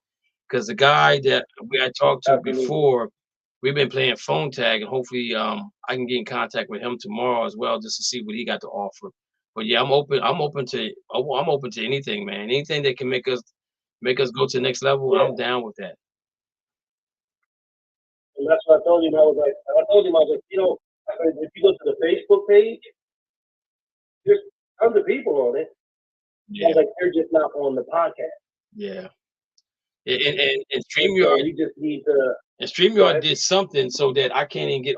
StreamYard messed it all up because what I did was I posted the show off of YouTube on there, but you got to click on it to listen to it. And some people may not click on it. They're used to it being live on there, and so StreamYard did some mess, and I don't have time to figure it out. And I'm really upset with what they did because if things don't go the way I want them to go, we might end up using Zoom, which I don't care too much for, or I might even go back to Blog Talk. Because this what StreamYard did, I don't like it at all, and they should have gave you an option if you wanted, and especially if you're paying for the service, they should have gave you an option. They didn't, and they didn't do that. All right, but yeah, definitely, I'll inbox you my phone number, and if he wants to talk, we can talk. All right, guys. Absolutely. All right, man. You guys take care. Yep. Have a good weekend. Have a good rest of the week. Oh, by the way, keep my boy William Perry in prayer. He has surgery, and they're waiting for the swelling to go down to put his crown back on. But he's still in semi-coma. But they said the nurses. The sister said that the nurses ask him to squeeze their hand, whatever he does that. So he's doing better. So prayer is definitely helping. Him as well. Keep Dana in prayer as well. And I think that's about it, man. I think that's about it for prayers that we need to give out. So with that being said, guys, I appreciate you hanging out with me tonight. We need to have to. Curry, I apologize. I didn't tell you about Tuesday, but it probably won't be Tuesday next week, but it'll be Monday.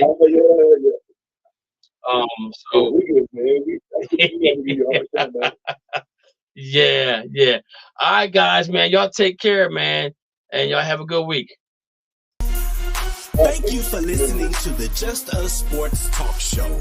You have been entertained in the sports world by PENIX from Harrisburg, Pennsylvania, the small city with a large heart, Dana the Hater Clark from St. Petersburg, Florida, and Murray E. Baskerville from Gotta Be More Careful, Baltimore, Maryland. Remember, we throw stones and we do live in glass houses. Big time players make big time plays and big time games. Stay ready to be ready. You have been listening to an In the Zone Sports Talk Radio production. Remember, you can hear us again on star107fm.com on Saturdays from 11 a.m. to 1 p.m. Eastern Standard Time. Be sure to download the Try99 TV app on any smart device and subscribe to In the Zone Sports Talk Television. The cost is $4.95. Thank you in advance for your support.